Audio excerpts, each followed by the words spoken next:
Zoom that you can join in the description, so you can check that out. We do have a few updates that we're going to go over, but today will primarily be focused on Q&A for you guys. Reason being, I feel like that's the priority at the moment. So again, if you guys have a specific topic that you guys want me to go over, and let's say the next live or such, just let me know, reach out to me, DM me, whatever. But we do have a few updates, as I just mentioned. One of them being our giveaway that's on Facebook. So if you have not engaged with that yet, go to the Facebook group. You'll be able to see that. The goal is 300 likes. Once we get 300 likes on that post, we'll be giving away a free year of BILT 2.0. So let me actually pull that up for you guys so you guys can see where that's at. But essentially, you just go to our Facebook group and you'll see it at the very top. So let's just go over that real quick. And you can find that right here. So at the very top of the Facebook group, you're going to see there's a way to enter. You just engage with it, make sure you're following the actual group itself.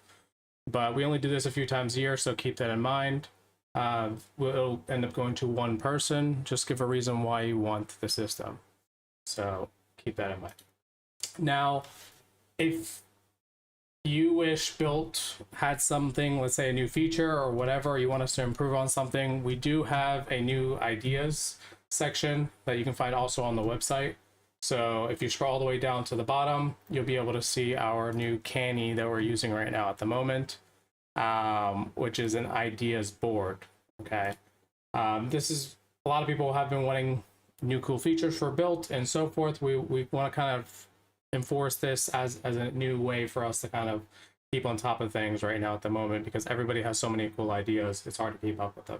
So again, if you go to our website, you'll be able to see it at the bottom of the website itself. Just click on ideas board, it'll open up Canny right here, and then you can go ahead and submit some feedback for us to kind of work on. So we got a few that we're working on at the moment, so if you want to check those out as well as what's to come. One of the main ones being the dashboards, and of course some dispo websites and the ability to send 2 offers right now at the moment. So keep that in mind. In the next coming weeks, we will have BILT swag releasing for all those that enjoy that stuff, and as well that want to support the community. So that will be coming out. Now, there is a slight issue I've noticed as of late, especially for the newcomers. The chatbot that's on the website that you guys are going to ask for support, keep that in mind, that is AI. So if you just take a look at this right here, you'll see that there's a chatbot on the website. If you're inside of your system and you go to support as well, you will also see that chatbot. That is AI, guys, okay? So many of you guys are communicating with this bot as if it's a human being, and that's cool, right? But it gets kind of weird, okay? So keep that in mind. If you need an actual support question and it doesn't answer it, just submit the support ticket. We'll assist you right away. Usually response time is within 15 minutes, so keep that in mind. But love that you guys are using the support. Amazing. Appreciate it. I want to, well, one more thing on that as well. So if you use that chatbot and there's no actual, how should I say this? We don't know who you are when you use this chatbot because it doesn't ask for your name. So if you think we know who you are, keep that in mind. There's no way for us to reach out. So please use the support on that regard. If you're looking for free resources, it is on the bottom of the website. It's literally linked free resources. That's been so many of the chatbot questions as of late. You will find it there. And then, of course, I do want to give a huge shout out to our affiliates, brand ambassadors, and our partners right now, as we would not be where we are right now without you guys. So much appreciated, and keep up the good work. Some of you guys are with us right now at the moment. I could see you guys. I appreciate that. And then also as well, lastly, this is going to be for those of you that are listening in, and if you see somebody asking where our lives are right now being held, make sure to forward them to the YouTube channel. Unfortunately, it has been a slow transition from Facebook to YouTube, so we kind of need that push a bit. Right now we have, what, 900 people inside of our Facebook group, and we have only 200 people on the YouTube channel, let alone how many people joining us in the Zooms, let alone watching on the lives themselves. But that's in regards to my updates as to what is to come I'm sure you guys have a lot of questions.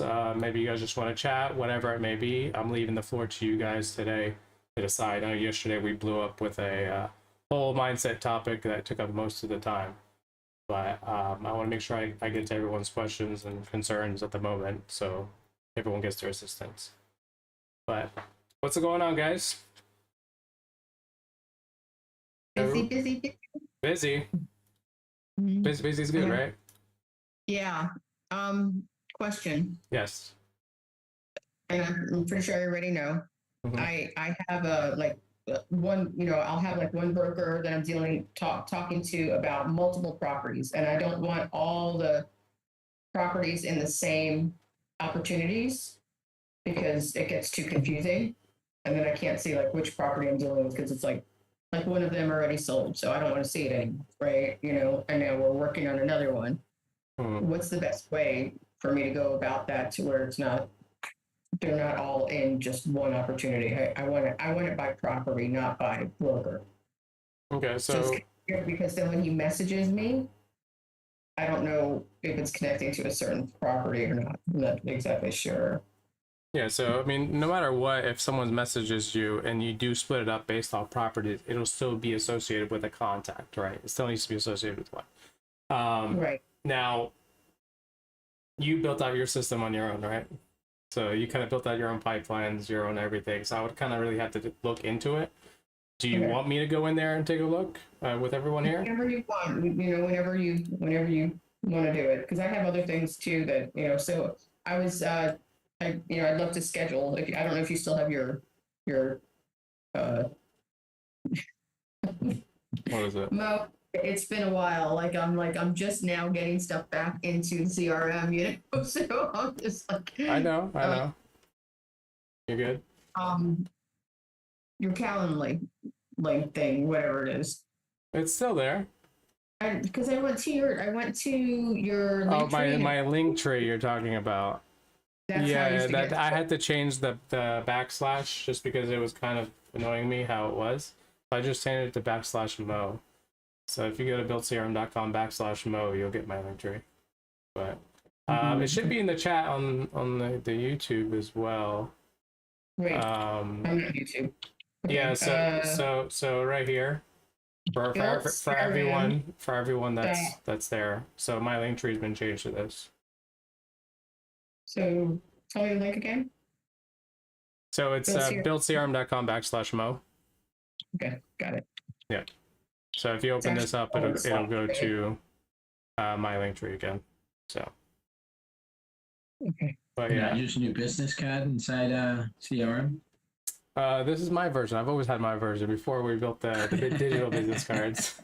No, I have not optimized it for the digital business cards, Steve. No, not yet. With all those pop-ups and stuff, but it's essentially the same thing. I'm sure I'll tweak my own version soon, but so that's how you can find it. I was wondering why less and less meetings were being booked, but I guess why. This is one of the reasons. So, all right, well, cool. I kind of gave myself a break in a certain way. But yeah. So yeah, just to go back though to your question, Liz, every time a new property comes in, right, into your system, whether it's manually or through bulk upload, you want to make sure, like, are you creating those opportunities from scratch, or are you doing it through an automation where it's creating those opportunities? Like, what's the goal with that? It just depends. Some of them are coming from a CSV, and then some of them I'm doing it from scratch. Okay, well, if it's from scratch, that means you're doing one-off. You can just put the property address associated with that contact, correct? Yeah. Okay. Yeah. But if you're doing through CSV, you need to do it through automation. So that automation needs to be the trigger. There's no trigger because you're doing during the bulk upload. You're selecting that automation, kind of like how we do with BILT 2.0, the new leads. And I did a bulk upload too, and it didn't load right. I'm like, what am I doing wrong? It's been, like I said, it's just been a while since I've been in, so I kind of lost all my skills, and I'm trying to, get them back. And then I have Shauna helping me. How's she doing? She's doing good. She's messing with it more than I am because I'm spending my days like on the phone and getting P&Ls and stuff. underwriting. So, Oh, we yeah, got Shauna watching us on YouTube right now. She's spying on us. So yeah. But yeah, Yes, I- still trying to get used to this YouTube thing. But yeah, I mean, again, right, it goes back into, well, what do you want it to do every time you do a bulk upload? Right? You want it to separate, you want it to go in as an So- opportunity every single time. the bulk uploads are different though. So yeah, so I mean, I wish, okay, here's the thing. The bulk uploads are all these properties that I don't want, Mhm. right? So I have all these buyers that want these little, because they're little RV parks. Mhm. So I have all these buyers that want these little RV parks. And I was like, all right, well, I'm spending all my time looking for parks and I'm pulling up all of these little ones that I don't want. So I'm saving them, right? Mhm. Putting them into a CSV file. And then the goal was to upload them into BILT, tag them with the states, Mhm. and then I'm having the buyers fill out that, type form and putting the states that they are interested in. So the goal is somehow to make this mesh to where I have a buyer, they tell me what states they're interested in, and I can pull up the states and send them those listings. But I'm not sure how to make all that go. Well, So I for think one, because I mean, I saw your pipeline that you created. You have your buyers and your properties in one pipeline. Like that's not Mhm. really organized. Like a property lead, whether it's an RV or a property, doesn't really matter, right? Goes through a sequence of a pipeline, right? So from a new lead to not touching it at all, to having a conversation, to them rejecting it multiple times, to them it maybe accepting, to contract, to so forth, right? So that one pipeline, I would kind of tailor it very similar to how 2.0's acquisitions, the 001 is. That's inside Okay. your system. And I know you've renamed everything to different things in there, but keep it very basic like that for your deal acquisition, and then keep a separate pipeline for your buyers specifically, right? If you want to do that through the form intake that you're doing. Can we move the ones that are in there right now to another? Yeah, you can move them all. You click on them and click move directly to the other one. So I'll show you how to do it real quick. I'm trying to think. Yeah, again, just I want to set this up RV, I think yours to is make it RV. easier. Right? John's done some of this with, because it's kind of like dispo in a way, right? I'm I have a contract with these realtors and then with these buyers, so I'm getting paid if they close, anybody buys any of these. So Yeah. I'm kind of doing a baby dispo, Yeah, I understand. So like right here, and hopefully I can.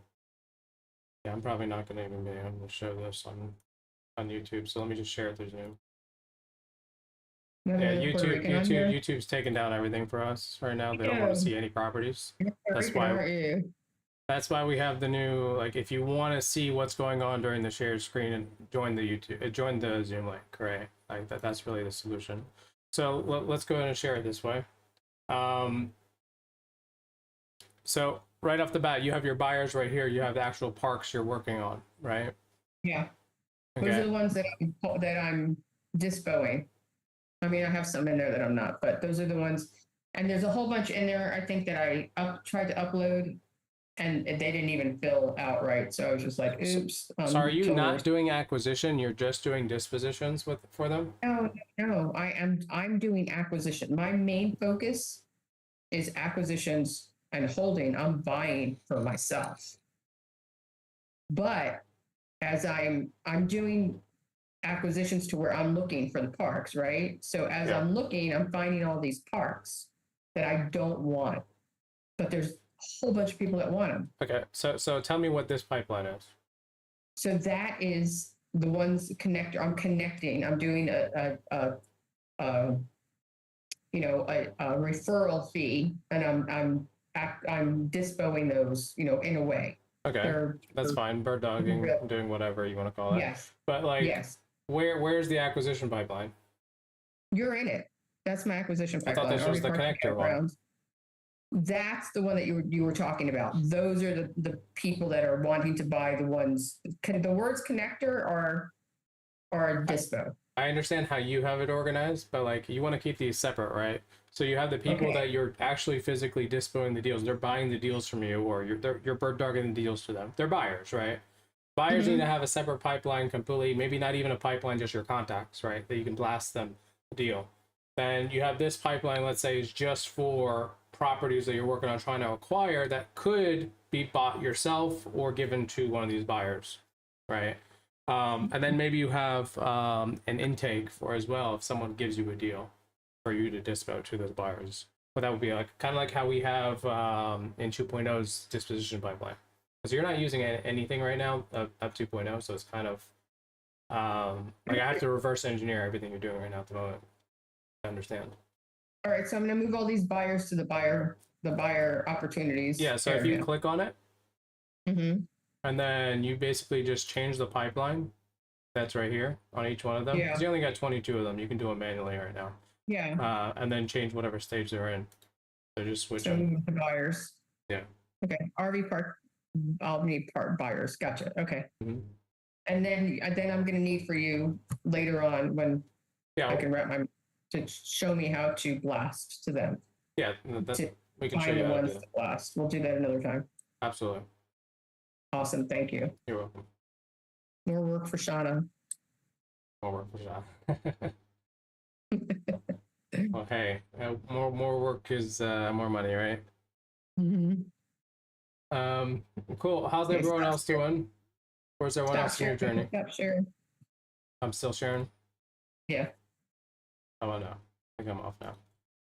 There you go. Where's everyone else at? Tito, where are you at? I haven't met you yet. That's how I am. I'm just gonna pick on everyone. I'm in New Jersey. I'm just soaking up the information because I've been at one of the launches, at the launch Okay. of BILT 2.0. So I'm just observing and, sponging all the information that I can get to learn from. Awesome. And nobody knows Tito is a Puerto Rican as well. Nice. No, very close to Puerto Rico, but not originally Puerto Rican, no. About 40 minutes away. 40 minutes From away. St. Martin. From St. Martin. Oh, okay. Close enough. Yeah. But yeah, Tito, if you have any questions, don't hesitate to reach out. Okay, we'll get you taken care of. Gus, how you doing? I'm doing good, senores. Good afternoon, everyone. Everything going good on your end? I'm learning. I already watched the videos, all of them. That's good. Have you actually taken action and started, sending the offers or building your buyers list and so forth? Like where you are I'm right now? building the buyer list and I'm going reverse search. Mm-hmm. But on one of the videos, you mentioned that we can copy the link to send the buyer list or buybacks for people. How I can get that? You mean the buyer intake form? Yeah, the buy box with all the details. Okay. I believe it's in video 3 or 4. What's there's your a account link that name we can again? Your send friendly an business name? EC sell and buy real estate.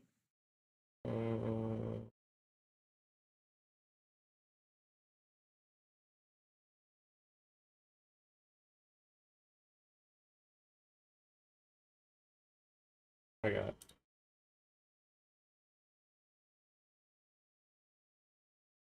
All right, so pulling your account up.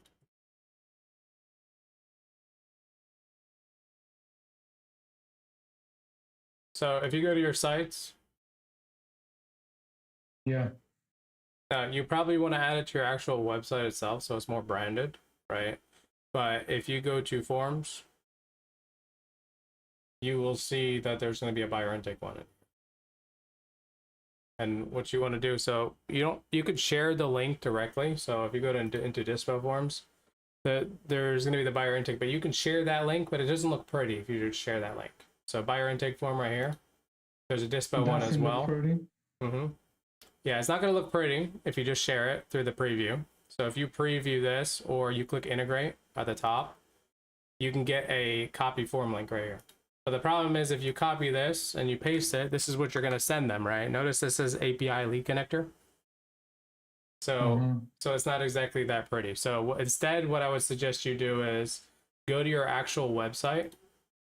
So what's your website right now that you have that you're using? EC buy and sell. Okay, which are you using, like the creative finance one or anyone specific of our templates? I believe it's buyer. House buyer? Yeah, Hmm. I don't have quite a recollection. Is it the one that's, yeah, because I think you have copies. Let's just see which one it is. This is it. So I go to my sites and then go to forms, and then I can find it there. Yeah, That's but the first option, and you're showing me the second option right now. yeah, the second option is always best because it looks more branded. I'm just trying to figure out which website you're currently using right now. I think it's this one. Yeah, so easy sell and buy, RE. Yeah. So when you want to create as many landing pages as you can on your website, it'll look more branded, look more, you know, business professional and so forth. Especially it'll help you in the long term for like SEO. But if you add a new page here, and let's just say we name this page buyer intake, and then we'll give it a path buyer dash intake. What will happen is you can just throw that directly on your website, and now you just give them your website link instead of a random, you know, URL in this case. And so for now, I'm just going to select from blank, and this is for everyone here, right? Anybody can do this right now. Like these templates are already created for you guys. You know, it's supposed to be made easy. So throw something in there, add a row, and then literally just add the form element in here and select that form, buyer intake. And so you guys all have this. Now again, can you add your own branding to it, your own coloring, your own thing to it, and maybe add something at the top, add your logos and stuff like that? Yes, you can. But the whole goal of this is now if I publish this, instead of me going and sending somebody an API lead connector app, you know, link, I would now send them this link, right? And so what is this link? This link is going to be easysellby, you know, .com/buyer intake. So if we open this and we preview it, this is your actual website, right, Gus? /buyer intake. Sound looks pretty, looks organized, you know, like you can now send this to someone and be proud that it's on your website. Fantastic. Yeah. And taking advantage, do you come up with the business card already? And the Yeah, it's out. BILT? I think let me see if you have it. If we don't, I'll have to push it in. I know all the new people that signed up got it. Yeah, you don't have it right now. I'll make sure to push it into your account afterwards. Okay, thank you. Mm-hmm. I have some other questions, but that information is at home, so I might reach you later on or through customer service. Thank you. All right, no problem. Of course.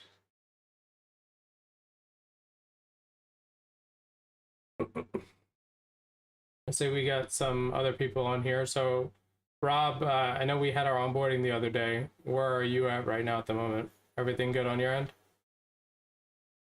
Yeah, I just did my first prop stream upload, so I'm testing that out. Okay. Any issues on that? No, it's pretty. Your instructions are pretty well laid out. All right, awesome. I'm glad to hear that it was easy.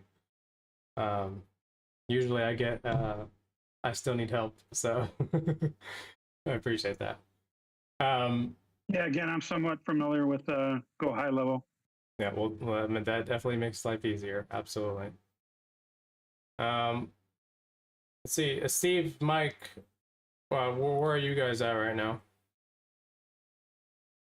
Or aren't you guys doing the pad split thing as well as like, or did you guys go your own ways? What's going on? Well, I'm doing pad split, but I'm also looking at a laundry business in Massachusetts. A laundry business? Yeah, laundromat. What does that look like? What do you mean? What's it look like? What does it look like? Is it a good deal? I don't know. I just got it today, so I'm looking over the numbers. Okay. They don't. It doesn't look like they kept professional records. So. Well, I mean, it's a laundry business. You don't expect them to be professional business minded. Yeah, it's that's you're gonna go in there with the bucket of quarters, you know, every time. When they everything- talk about laundry there, Brennan, or when they're talking about laundry, they're not talking about your clothes. That's what that's for. money laundering behind the scenes. But yeah, And you know, well nowadays you can hook it up so that they don't use quarters and they use apps and yeah, you of can course. use it, I'm sure your phone and there's stuff, the so. new versions out there. But Yeah. well, business aside, how's the Mhm. real estate stuff coming along? It's coming. I'm got a few leads I've gotta see about checking out. Hmm. I gotta comp a couple properties. Okay. See if they're any good. Gotcha. And you, Mike? I'm not. You've been pushing MIA. for the, That's where you've been. no, not He's really. frustrated. I am frustrated, but I haven't been pushing the pad split as much. I've been doing a lot of pre-foreclosure stuff, door knocking, as well as and trying to stop a foreclosure. Actually, got a foreclosure coming up on Thursday, but haven't had enough time to get that one done for this guy. So Okay. Well, do you know what you're doing for that foreclosure process? do I know what I'm doing for that foreclosure? I've been reaching out to some people, and some Okay. people have been somewhat helpful. But I think my time frame and my skill set aren't having really matched together. So I need a little bit more time frame to do it. Okay. Tasheen's not on with us. Tasheen Collins, he's really, really good with foreclosures, right? Like including if he's got like they need to do any type of, I don't know, let's say refinance just to even get the deal or whatever. He'll try to help with that Okay. too. So, yeah, he's a cool guy to deal with, and he knows what he's doing. Okay, That's a I good tool. appreciate that. Yeah, of course. Yeah, he's in stuff too, and you know all that. The weirdest for me, the weirdest part about was it. I was like, I went out and I door knocked on a Friday. The first few doors I door knocked, both the people said, yes, I need help. I'm like, oh, okay. Yeah, I mean, Yeah, unfortunately they're all this week though. Yeah, they waited a little too long, but maybe people didn't knock on their door soon enough. I don't know. well, you know how it is, right? Less and less people are door knocking now because of all these automations and systems and whatever, right? You got Brandon Miller, right? The king of door knocking, right? Who literally learned creative finance through door knocking. It is not for everybody, but No. if you know how to do it, you dedicate time, it's a perfect. It's like before they used to farm and knocking doors Yeah, many years ago. Yeah. absolutely. So yeah, Hey, can I ask Mike a question? yeah, go ahead. How far out is their foreclosure? I mean, you're saying you don't have enough time. Yeah, I was told that I didn't have enough time for full title and all that stuff. But his house is going. His auction date is Thursday. Yeah, you can stop it the same day. You can stop. You can do it. So what you need to do is you need to get the contract done. You know, the purchase done, and then call the not the attorney. Well, if it's the attorney, yeah, or Whoever's in charge of the auction at that point in time. whoever's auctioning, Yeah. right, and tell them you have, you're buying it. Here's the paperwork. You can send it to them, and then also call the mortgage company, and say we have the purchase for it. We want to stop this. I'll send you the paperwork. It's going through. This way, you're putting pressure on the auction to pause. The mortgage will also put pressure on the auction to pause. At the same time. Right, because they have to approve it. The mortgage company is the one who has to approve it. Mhm. So the other thing to do is call the mortgage company, and they can approve it, but ask them for what's called a hardship extension. Write that down. It's called a hardship extension. Okay. Whenever you have a foreclosure, that's always one of the good things that you could try to ask, have the people call their mortgage company. You can call with them and have them authorize you to be on the phone with them and say, hey, I'm looking at buying this property and I'm just helping them get through this, can we get a hardship extension so we can get the paperwork done? So, I okay, appreciate that. I should have asked that because I was I knocked on his door on a Friday. The following Monday, I was on the couch with him, and we, like you said, I was talking to the mortgage company and the debtor, who was an attorney at a law firm up in Rhode Island. So, yeah, I didn't ask for the extension, but I got the payoff. We got the payoff letter, but okay. Well, I mean, if it makes sense, then get it done. If you can. I mean, just get on the phone, start making the calls. Sometimes you can stop it, sometimes you can't. It's like any, just like But you any gotta deal. make the effort to try to stop it. Yeah. And sometimes they end up not having enough time to auction it either. And it's scheduled, but it doesn't actually go up. So it just depends. I mean, here's the thing: it could be auction is live, but if no one buys it, you still have a chance. right, and that's kind of Depending on who you're dealing with, of course. Yeah, but yeah, that's kind of what we're wondering about right now. So yeah. But I mean, hey, a hard deal is a good deal. Yeah. And then I Yeah, had a comment from Steve too. Sorry guys. I'm like, well, Sam's the know-it-all. You We were are. looking at You we were got looking at a experience, laundromat. right? We were looking at a laundromat, and what we found out was she was selling at the point where the washers and dryers were going to start needing to be replaced. Of course. So we figured out what that would cost us. So just, if you can figure out how the age of the washers and dryers, that's probably a good idea too. Yeah, I know they just either repaired or replaced 4 of them. So yeah, Okay. yeah, I got to do a walkthrough and see what some of them look new, but from pictures. But Well, they can tell you like how old, all of them are and stuff. Tell them to give them just a list of. well, I'm assets. buying it from a contractor who's actually buying the property and the business from them. So I don't actually have access to the business owners yet.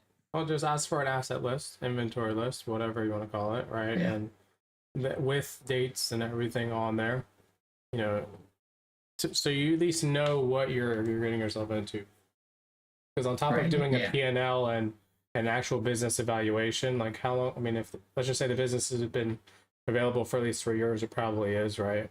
But you're going to be able to do an evaluation, but better if you have what's upcoming.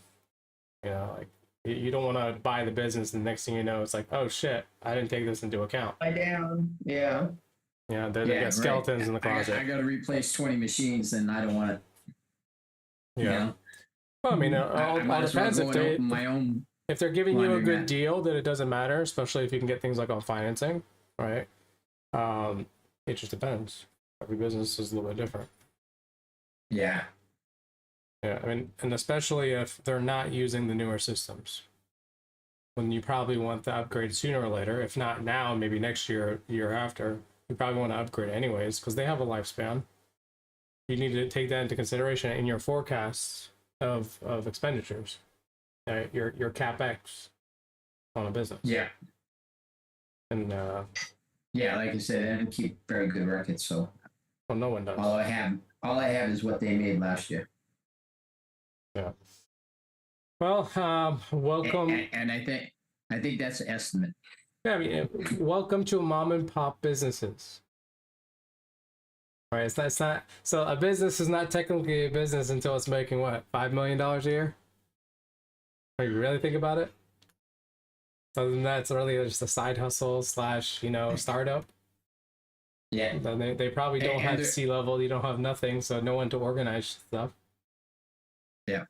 So and then they're close on probably should be their busiest day of the week. Mm-hmm. Sunday. They're closed on the busiest day of the week. That's nice. Yeah. Why? Because they want to have a break on Sunday? Sunday should be their bit. Well, weekends people do the laundry, right? Most people. Most people, yeah. They do the laundry on the weekend. Well, they're smart. Let's just go with that. Like what was it in my town in Warner Robins? There's Centerville and there's Warner Robins.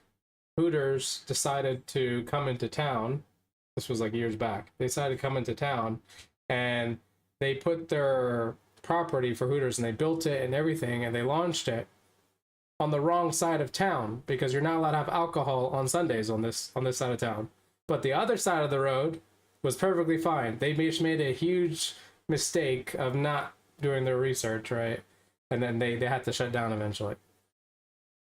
You know, like something as stupid as that, you know. So just do your Did you research. just move it across town?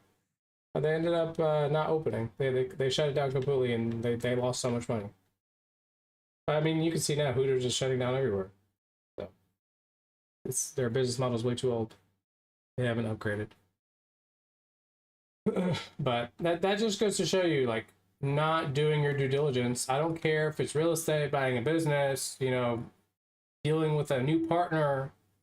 Due diligence is important. Knowing what you're doing, who you're dealing with. Like it's I would say it's common sense, but it's not until you make those mistakes, right? Yeah. Or learn from other people's mistakes. So, I couldn't tell you how many times, Steve, where I locked up a business under due diligence for 3 months, 6 months, 9 months, and I find skeletons in the closet because they've lied, and they have actual paperwork too. They're bigger companies, 5 million plus. So imagine a smaller business. It's Yeah. people are gonna mess around regardless. What's going on, John? Lie.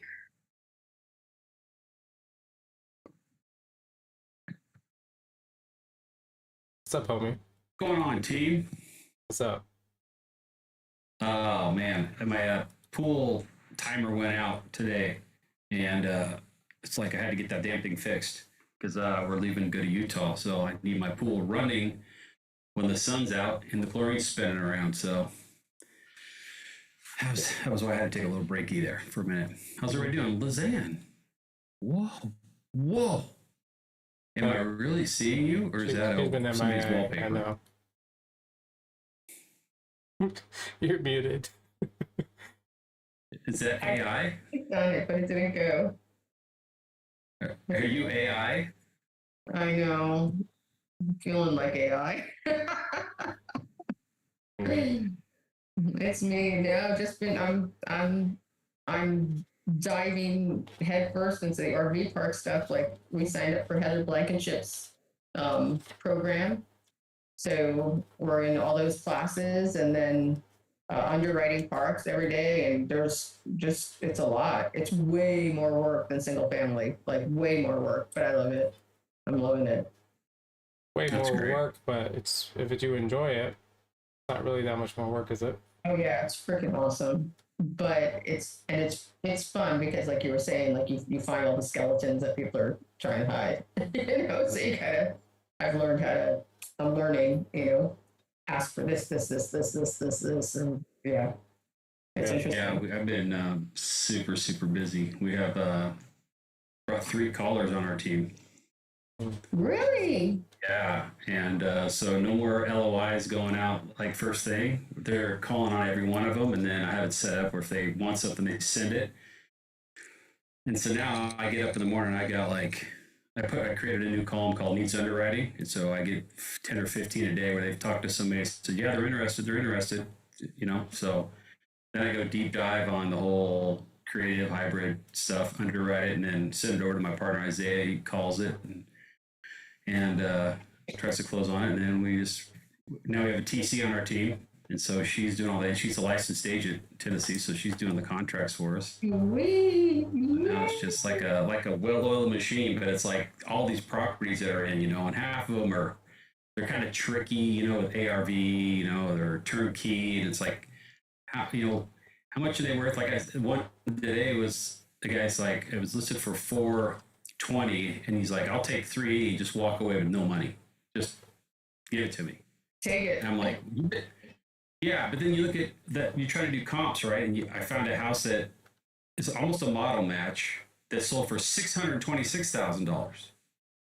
and he can't get 424, but it's sold in January, and I'm like, why isn't this house 227 days? Why isn't it selling?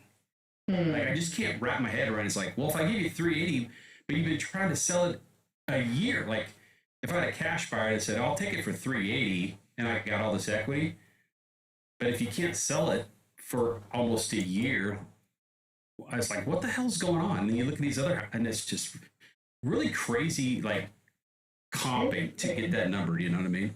Did you look in the news? Did you put the address in the news? Address in the news? For what? Yeah, I always check for like there was like a mass murder or something in there, Oh, and people want to buy it. People in the neighborhood know. No, I mean, I always run stuff through like that. it's in Nashville and it's in a great area, and it's like I'm double check. I'm like not in the flood zone, not in this zone. I'm looking at the lot lines Check the news, in John. Check the news. see if there's like a murder. You never know, something really weird or crazy. I mean, I guess I could Google the address to see if anything pops up. I didn't try that. Yeah, just for the address and then plus news. And But it's a flipped house that he flipped like a year and a half ago. So I went to the assessors, and the assessor's like, yeah, it's 425.6, and I'm like, well, you had a new appraisal after you put all the money into it, so I know it's worth it. But why the frick isn't it selling? That's they just like well, he'll take 385, and I told the lady, one of my callers, and I'm like, ask her why she doesn't just lower the price to 385. Why is she keeping it at 424? If she's gonna take that offer, just frickin' drop the price. Right. Weird.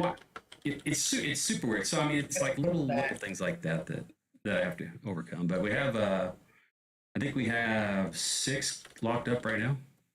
Wow, that's great. I'm so that's happy nice. for you that you finally found your flow. Yeah, it just Exciting. it took getting a couple people to make calls, literally. Oh, People that wait, actually- hold on. What did I tell you, John? Calls increases conversion rates. But you never know until you test. You know. Everyone wants to do it the automated way, and I'm one of them. Don't get me wrong, right? But yeah, you still need it's a just- human touch. It gets overwhelming, Yeah, right? yeah. When you have 400 leads or 1,000 leads in there, and it's like, oh, I got to call, and then I got to follow up, and then I got to underwrite, and then I got to send the offer, and then I got to go to title, and it's like you're just trying to be all the things. And so having now a team that's a little bit built out, it's like, oh, you're handling contract signed, you're going to handle it till close, perfect, thank you. On to the next, you know. We can go on more vacations. But I'm still kind of training. I'm training the callers. Like one of them's in sub 2, and then a couple. I don't know if the other 2 aren't. I don't think they are. But we just brought on another one today. But it's like, oh yeah, they're willing to seller finance. He wants 15% down at 10% interest. I'm like, what? You had a 20-minute phone call. So tomorrow we're getting on a team call to say, homeboy, we ain't doing, or homegirl, we're not doing 9% or 10% with 20% down. That math don't jive. Oh, he said it's a good deal. Yeah, if you want to lose $2,000 a month, every month, not a good deal. Yeah, I mean, if you want to rent it out for that, you could make money, but I'm going to buy it. How am I going to rent it? That don't make sense. I mean, when you brought those numbers up to me, like 15% down, 10% interest, that sounded like like it was already wrapped. You know? Oh yeah, no. And then he goes, oh, if you don't want 20% down at 10%, I'll do 15% down at a 12%, but a 5-year balloon. I'm like, yeah, what is he, a landlord? He's been doing it. He has a bunch of houses, and he's like, I really want to get. Like, Sounds like a loan shark to me. Yeah. So I told him, like, this is not a deal. Don't even entertain it. I'd just be So straight you up know with what I'm them. Do doing you on want me to make money, or do you want me to like struggle paying you your seller finance stuff? I'll be like, what do you want here? Yeah. So it's a good problem to have, being busy like that, and Absolutely. and having people call. But that, I want to say that the hardest thing right now for most people is, once they lock up those deals, is moving them, right? Because they're not cash flowing, because the entry fees are so high. because they only work for wraps. Yeah, we need to figure out a solution, and I don't mean just, building more buyers, right? Like I mean an actual solution that's unique so that we can capture more of the homestead buyers or wrap buyers. Like I think that I agree. that would be the best scenario for us. That's what to build out next. Yeah, and I'm trying to wrap my head around a better seller finance hybrid calculation, right? So I've added to mine. We like to do 0 to 3% interest, amortized over 30 years. Like I'm putting those bullet points because now they're coming back. And go, oh, great, 12% and 40% down, and I'm like, nope. So I'm putting those things now when we send the LOI after we talk to them to say, here's my parameters. If you call me back or we're going to call you, at least I'm going to call you and I'm not going to think you're on crack. Or if you call me back and pitch me some wild thing. Well, my first thing would be my response to them when they bring up those things like, do you want me to go to the bank or you want me to go with you? The reason why I'm going with you is you're supposed to be cheaper. It's like anybody can go get a bank loan. Everybody would be buying your house right now. Like that's the reason why you haven't sold your house. These are realtors and they think they know what they're doing, but they don't. Usually when I have a conversation with a realtor, I always tell them, hey, look, I'm not going to let's discuss this. Okay. Because if this is going to be used as a rental, this is what we're looking at. I need to make sure that your sellers are getting what they need and they can survive, every month, and be okay with it. And that I have to have some cash flow. So I don't typically go, I'm going to give you this percentage, right, in the loan. What I'm going to do is I'm going to I'm going to figure out numbers that work so I'm not upside down. So it makes sense for me to buy the house. And then once I figure that out, if you want me to figure out what the rate is, we can do that. But the fact of the matter is the rate doesn't really matter because if I can't use it, I can't cash flow at all, it doesn't make sense for me to buy. So do you want, if you want, I'll figure those numbers out and then we can try to go back and forth a little bit on it, and see if we can make this work. And usually when I say it that way, they're like, oh, yeah, that makes sense. Okay. Just tell them I'll give you 20% interest as long as the deal works for me. Well, he goes, I need 8%. I go, that's fine. I'll amortize it over 85 years. He goes, what do you mean? I go, I'll give you a percentage, but I'm going to go 85 years. Yeah. That doesn't make sense. I go, neither does 8%. No, you give him the interest. You give him no principal. Interest only.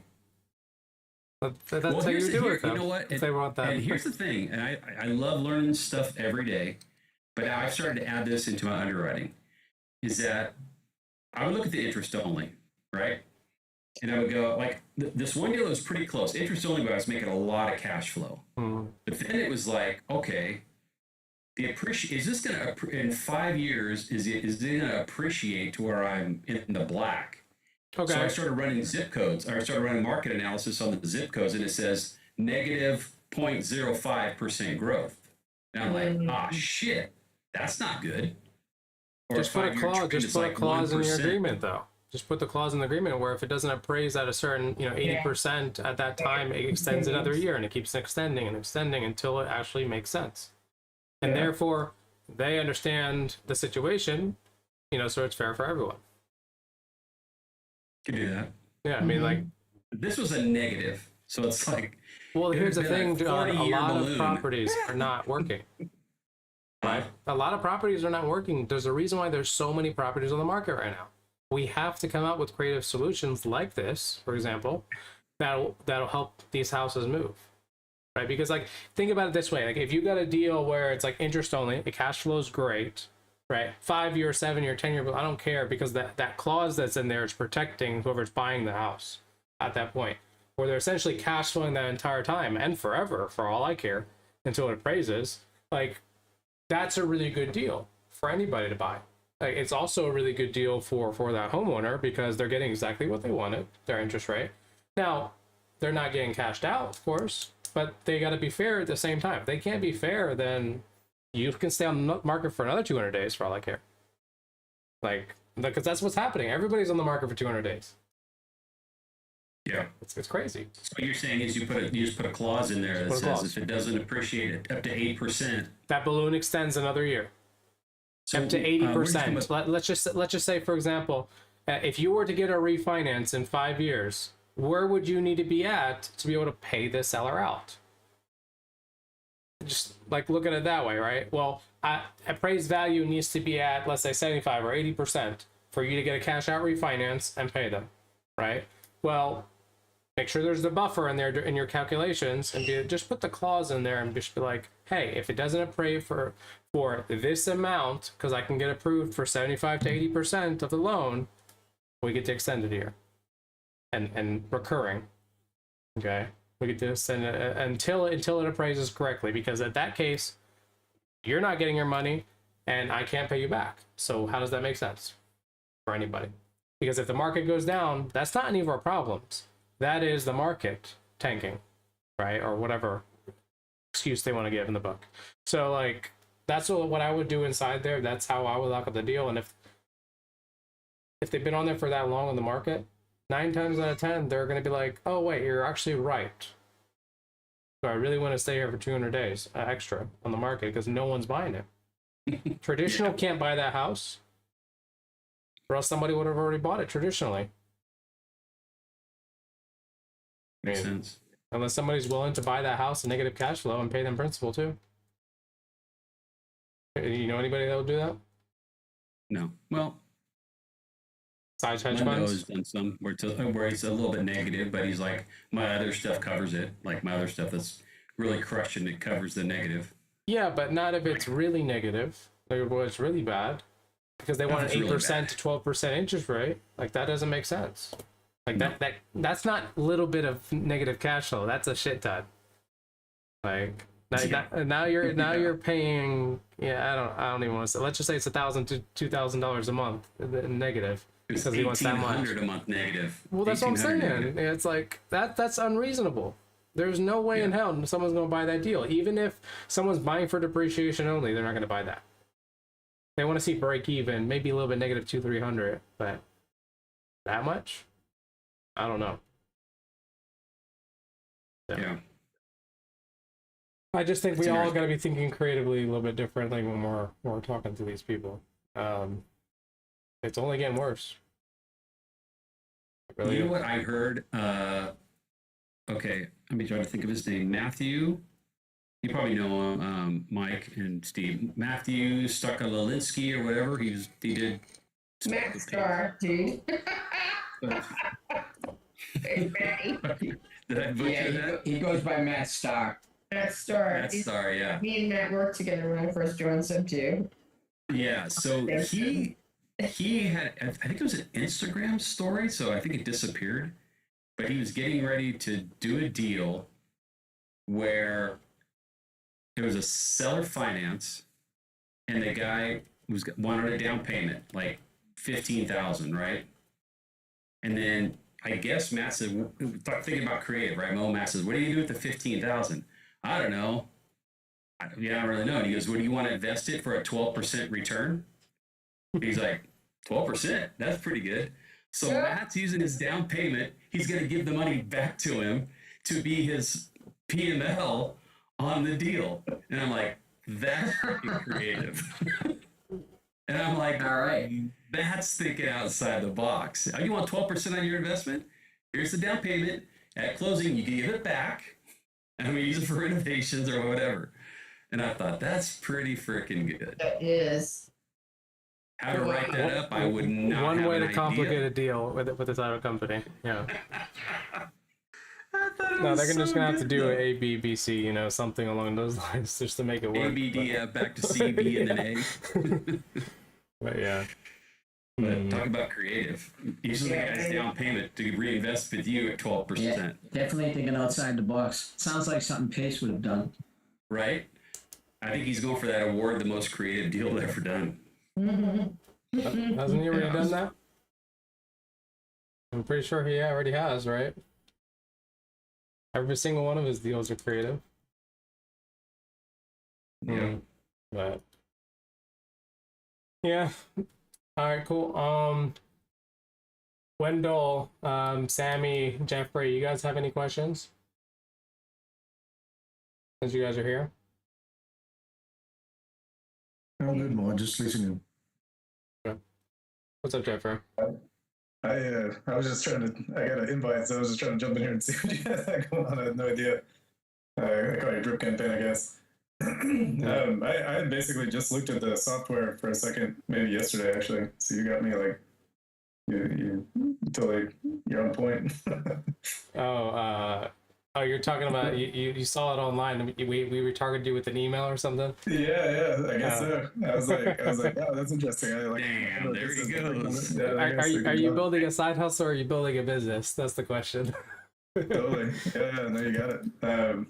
Wait, So yeah, I was just dropping in. I have been in sub 2 for a really long time, and I've seen 1,000 variations of these LOI situations, and so that one looks like it's pretty robust. I kind of wanted to check it out, but I've just got 1,000 projects. I was using another one called Holtec, and Jesus, man, like I paid them a fortune to build something custom, and it's still, I started that in October, and it's now not October.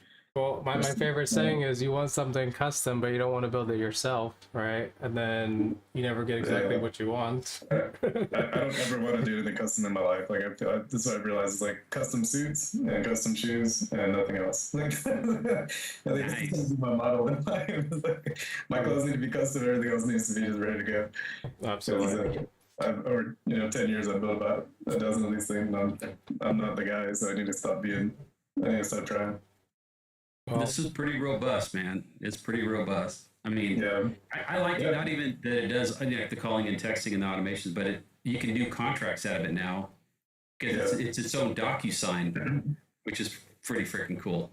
Yeah, I'd be interested to get into it. I honestly, I'm sort of, I guess, a little bit ashamed. I haven't looked at it fully. I literally, like I said, I saw it was kind of a full operation and poked around and I saw the $2,000 for the course, and I was like, yeah, put that on the bookmarks. Circle back, but I'd be curious to see kind of how everything works. And I've got a couple of VAs that do a lot of the stuff for me, and so all the tools are helpful. I got a guy with a PhD in mathematics that is super awesome for me. He's my spreadsheet magnate. So well, you're definitely an integrator, then. What's that? I said you're definitely an integrator, all through and through. Me? No, definitely not. Yeah, I'm definitely that's not my. I'm definitely the guy on the phone for sure. And to make it even worse is he's working with that limping CRM, and we're kind of doing it, but it's kind of funny. It's like I need to figure out one of these all-in-wonder things. I had the LOI blaster from Myron at some point, and I feel like just once you get flagged by those things, it's like I know too much about tech. I know enough to bother myself and know that I could do it if I could sit still for long enough. And so I tried to do that, Amazon SES, and just build like a full, impenetrable, unstoppable email spam bot situation. Well, the trick with that is learning email deliverability and compliance and so forth, which they don't teach over there. So that's right. Yeah, well, we focus on the compliance and the exactly domain reputation and everything. We build a pretty good system for that. You just hook up more domains. That's really what it is. But yeah, I mean, if you're more than welcome to just book a demo and we can showcase everything right on an actual call. We can do it in like 30 minutes or something. If you're interested, we can go forward. If not, there's plenty of other people out there that has tools. So you know how it is. I just need somebody that can get it all done. I don't have to rebuild it. I'm so done. Like I'm super done. I got a full-blown PPC inbound that keeps me as busy as I'll ever want to be. And so why change was working? Well, I want tax issues. That's going to be the issue. Is like, if I break 7 figures this year, and I'm not an issue. So I got into sub 2 in 2020 because I had a law firm that's making $350 a month, and my ex, we built it together over 6 or 7 years, and we went from like $600 a month to like the huge operation over a period of time. So I got into sub 2 for the tax, and I just during COVID in California, I got tired of fighting everybody because it seemed like every windfall of challenges that Pace would put out, I would all of a sudden have Yeah, my saying is to that is stop going to the challenges and just focus on one thing. That's really what No, it I'm is. saying like all the agents would just get super pissed, right? Like it would just turn into like a super resistant bunch of realtors situation. And so my sales skills apparently weren't up to par, at least not at that volume. So I was just trying to pivot into something else. But now as a realtor here in California, I'm just like, Jesus, man. It's like a whole different, like over the last 6 months, it's gone from like one thing to a completely different situation almost, especially in Florida. Yeah, it's like the mentality of the agents, the amount of sales they're doing, like the market in general, foreclosures are going through the roof, which is where I predominantly work. So I'm like, now I'm starting to shift gears back away from the cash innovations back into, and I need to switch gears into some of the appreciable stuff. And I'm also thinking about doing the RALs, so residential assisted living. I think that if I can find some with some older people, I might be able to park them in one of the rooms and then put some more people in there and build out a couple more rooms and kind of play with it that way. Yeah, but I mean, it seems like you know exactly what you want to do. So I mean, again, right? Like, I don't want you to look at BILT and just be like, oh, it's just another tool, right? Yeah. The last thing we want is to throw 5 new apps out there that you're like, oh, shiny object syndrome, right? So we want to just be focused on one thing and stay there for the long term, because it works. There's no issues. It's a long term thing, and there's constant. The founders actually care about the system, and that's their sole business, and not just an influencer. That's how I take it. But yeah, I mean, figure out really what you want to do, because like honestly, you're doing PPC. That means you could still acquire properties for taxes and whatnot. You don't really need to do any other type of acquisition. You could just scale that. Well, the problem is I don't want any here in California. They don't make any sense, right? Like I'm getting sub 2 deals here in Antioch for like 500, 600, 700,000. They're still like $3,500 a month. The rent's like 2,200, 2,500. So it's why don't you just switch to a different market if you're doing PPC? What were you saying? Why don't you just switch to another market, a cheaper market, if you're doing PPC? Ad split. Well, I'm able to make a ton of money with the innovations here, right? So my girlfriend's got the listing; she's the listing agent, and so I pitch them on no agent fees, but we end up making between 40 and 120 on these deals. So it's like the spreads are awesome, but I wouldn't but like not keep so them. much to buy yourself and rent out. Yeah, I have no interest in keeping anything here. Plus, I'm dealing with tenant laws. I turned into a pseudo attorney. So I predominantly in foreclosure. I deal with short sales. So like, I'll get a quick claim and set up a land trust, and we'll basically I'll treat it kind of like an insurance claim, and we'll build the whole FHA or Fannie Mae or whatever loss mitigation outline and show them all these things are wrong with it, and then I'll buy for like 20 to 40, 45% of the ARV. So those kind of could make sense, right? Like with some of them maybe. But otherwise, most of the time I'm dealing with one I got, it's a on-market property somebody brought me, wasn't even off the PBC. There's a duplex, two people are in one and 9 are in the other. It's like I don't know how many people it is. I think there's 9 people on the rent roll. It's the 3rd foreclosure. This is number 3 over 14 years, right? So it's just like it's like a resurgent. It's like the property can't. Who's number 4? Yeah, it's like one FHA foreclosure after another. It's like the next guy doesn't read his disclosures, and the next guy gets caught in a mousetrap. So I was able to unroll all the problems. Like I went in with an engineer. We're basically going to tie the bank up to the ceiling and beat all the money out. I'll probably get almost free by the time we're done with it. Because in Oakland they have what they call a just cause, which means you can't evict somebody unless you have just cause. And then they have kids, so then you can't evict them. Recording stopped. Yeah, sorry, I don't mean to take over your... No, that wasn't me. That was somebody else that was recording. I gave them permission. Okay. So. But anyway, the getting the eviction done, I mean, even then could be up to $150,000 litigation. So it's like, you don't ever want to get caught in that. But because I had the immigration law firm, they all kind of agreed that they might be open to moving if I could help them get papers. So it's like, I don't know. they're doing Well, farm I mean, trade. it sounds like Jeffrey, really, you should be running our Zooms, honestly. Like the amount of information that you have and what you know, right? Like, Yeah, I mean, you could be I do teaching like everyone. foreclosure. I teach a lot of people foreclosure. I'm basically a bird dog team that runs out, and I'm getting the PPC going. There's a have you heard of Story Athlete? Or we got the No. CRM based on like. So anyway, that's what I'm getting going. Is I'm getting the agents to pay for the PPC, and then I bring in listings. And, Okay, so you got all this stuff going on, right? From the agent to your PPC to your own acquisition. I'm sure you're dispoing some of those deals too, right? Like, so I do foreclosure mostly, and then we got the PPC going, and that's starting to really take on kind of a life of its own. So who's organizing it yourself? What's that? How are you staying organized? Oh no, I'm a fucking disaster. That's what I'm saying. Like I hire VAs and I just put them on projects. I train them to get going, and then that's why I had to bookmark you into the not for now, but it's like in the let's keep an eye on this. Mm-hmm.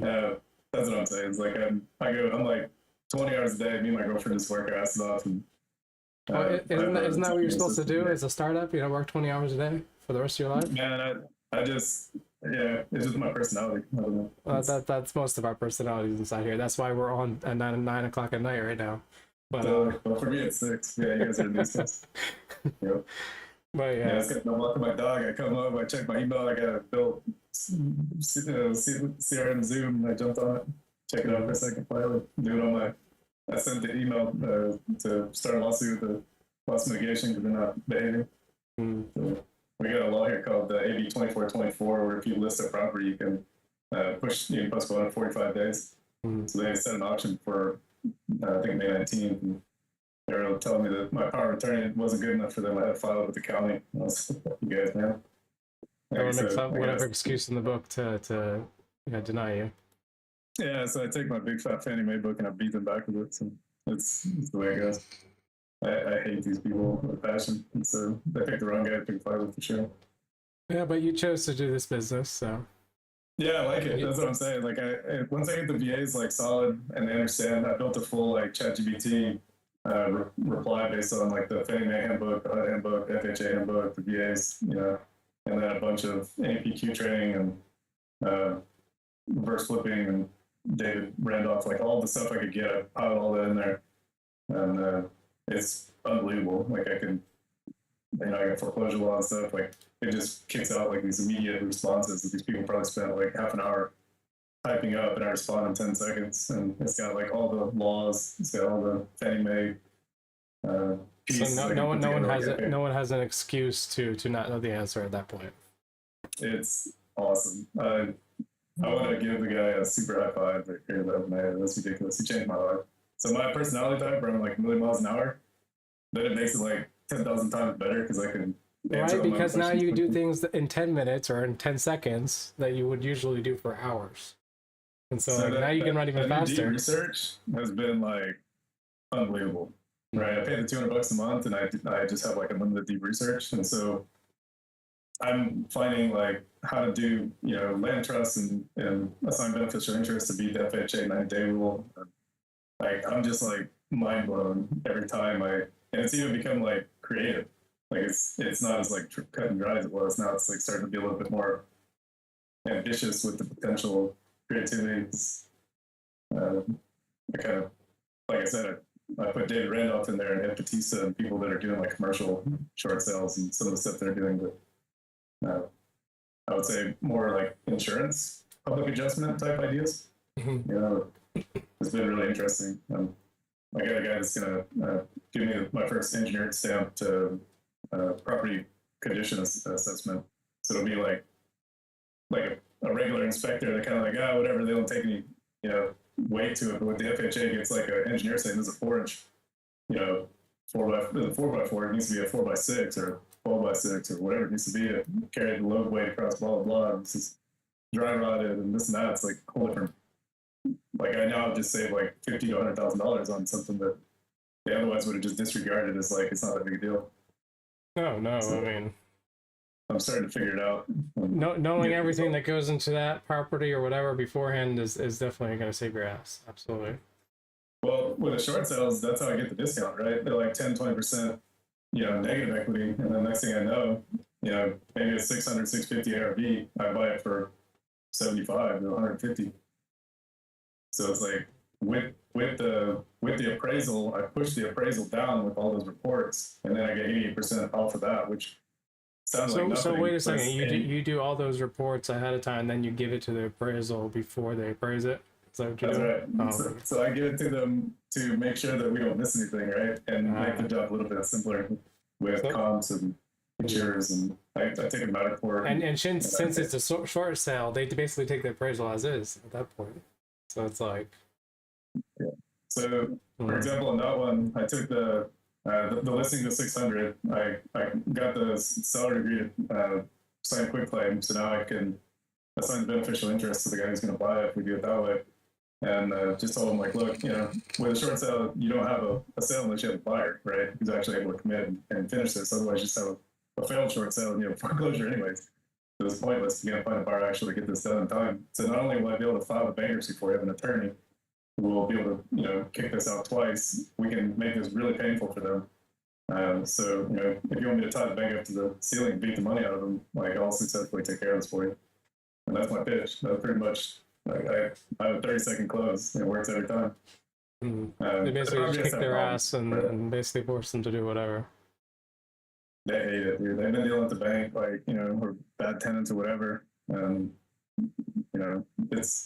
It's a challenge, right? It's like probably the most challenging thing I've ever done. It's very time consuming. The people on the phone are from the Philippines sometimes. But I will say, Jeffrey, no one goes the effort that you go. Yeah. Right, like, think about it like this, right? You go more into the legalities, so you have an edge on them that way, right? Or you do your research into the actual property itself, so you can basically put a knife to the throat and be like, hey, this is it, like, this is the only way it's gonna work.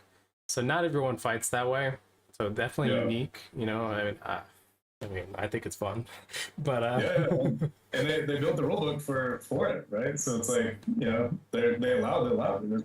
There's allowed limits. There's totally, and exactly what those limits are. Well, limits, 100%, right? If it's a bad deal, they'll pay for it, and they'll really. So that's the other trick, is I learned not to go too deep without quick claiming it, because sometimes they'll just clear the lien. And so a lot of those guys that Dave Randolph was doing for initially, that's one of the stories, is like, you don't want to go below a certain price, otherwise they might just release the lien. So I built a way to navigate that as well. You're like, just above it, quick claim it. No, and then they can totally do it, but I have a quick claim, so like I don't have to worry anymore. Gotcha. Like, most people don't quick claim and own it technically. I can effectively, after they approve the number, I can then execute the quick claim that I own. So we initially set up the land trust, and then I believe even I can sit down with you, even for just an hour, and I'll learn a shit ton of stuff. Yeah, it was fun, Jade. I'm ready. The sub 2 deals, like all the sub 2 deals that I find are all dead. Like, that's where I get my deals. They're all dead. And those are laid out deals for obvious reasons. The seller just wants to figure out a solution, and I'm like, dude, if I can sell this for you in an hour, are you okay with that? I just tell them what I'm trying to do. So most of them have all been probate, but you don't get a lot of pushback from that though. From who? Just in general, like the sellers and stuff like that, like before, just because you're just dealing with the other parties and not even touching the sellers. Well, I have kind of a comedic personality, so kind of a nonsense kind of personality. So they're like, what happens if you don't pay? I'm like, well, the person's dead, aren't they? It's not like I can affect their credit. One way to say it. I mean, I'll just be honest, like, because we have to kind of like nip the problem in the butt quick, right? It's like, we're getting out these engineer personality types, and they're just like, what about this? What about that? I'm like, dude, that's not a problem. That's not to you. That's a problem. That's not a me problem. Well, I mean, it's not even for them, right? It's like they don't care either. All they are is the fiduciary. It's like, they're not going to make any money unless we do it this way. I'm like, let me put a little money in your pocket. The guy died. It's not like his credit's going to get messed up. Upside is that, we've got in-house legal, so like, I can help you navigate this stuff. I'll put this property in contract, 45 minutes. We'll have the remote island notary meet you on the.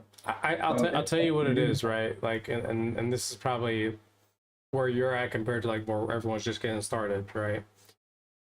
You might not be a salesy person, right? Or for acquisition per se, but you Yeah. know you know your shit. So like, Yeah. there's no matter what they say to you, you have an objection handling, right?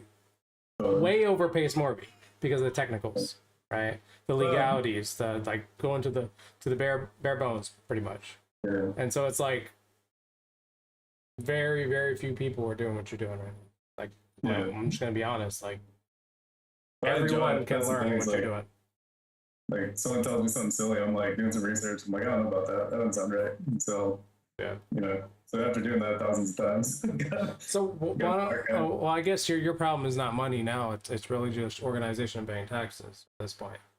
so the But first problem was I need an executive assistant because my ADHD level fucking 40,000 is off the charts. Yeah, and we I started can building tell. things and I finished Yeah. 2 or 3 of them every now and again. Right. But like my ChatGPT has like 75, inquiries a day, like super deep. That's all I do. I read like incessantly. But once I got her involved, like that really was helpful because she was able to help me. I use personality tests. Yeah. Like Predictive the index. CIA-based personality test stuff to find the right employees, and then I use them to communicate with each other so I don't lose my temper and like I just have them take a lot of the load off so I can go and do what I do best, which is get the next project started and figure out what we're gonna do next. But I've gotten better at compartmentalizing. It just took a little while. And Yeah. once I got it going, then the systems that made sense, I had to figure out how to put the right people in place and without overspending or put automations in. So that the Airtable setup is Well, I'll teach you the trick. If you can create an automation to replace a human being, do it. 100%. Yeah. That's all I'm about. Yeah.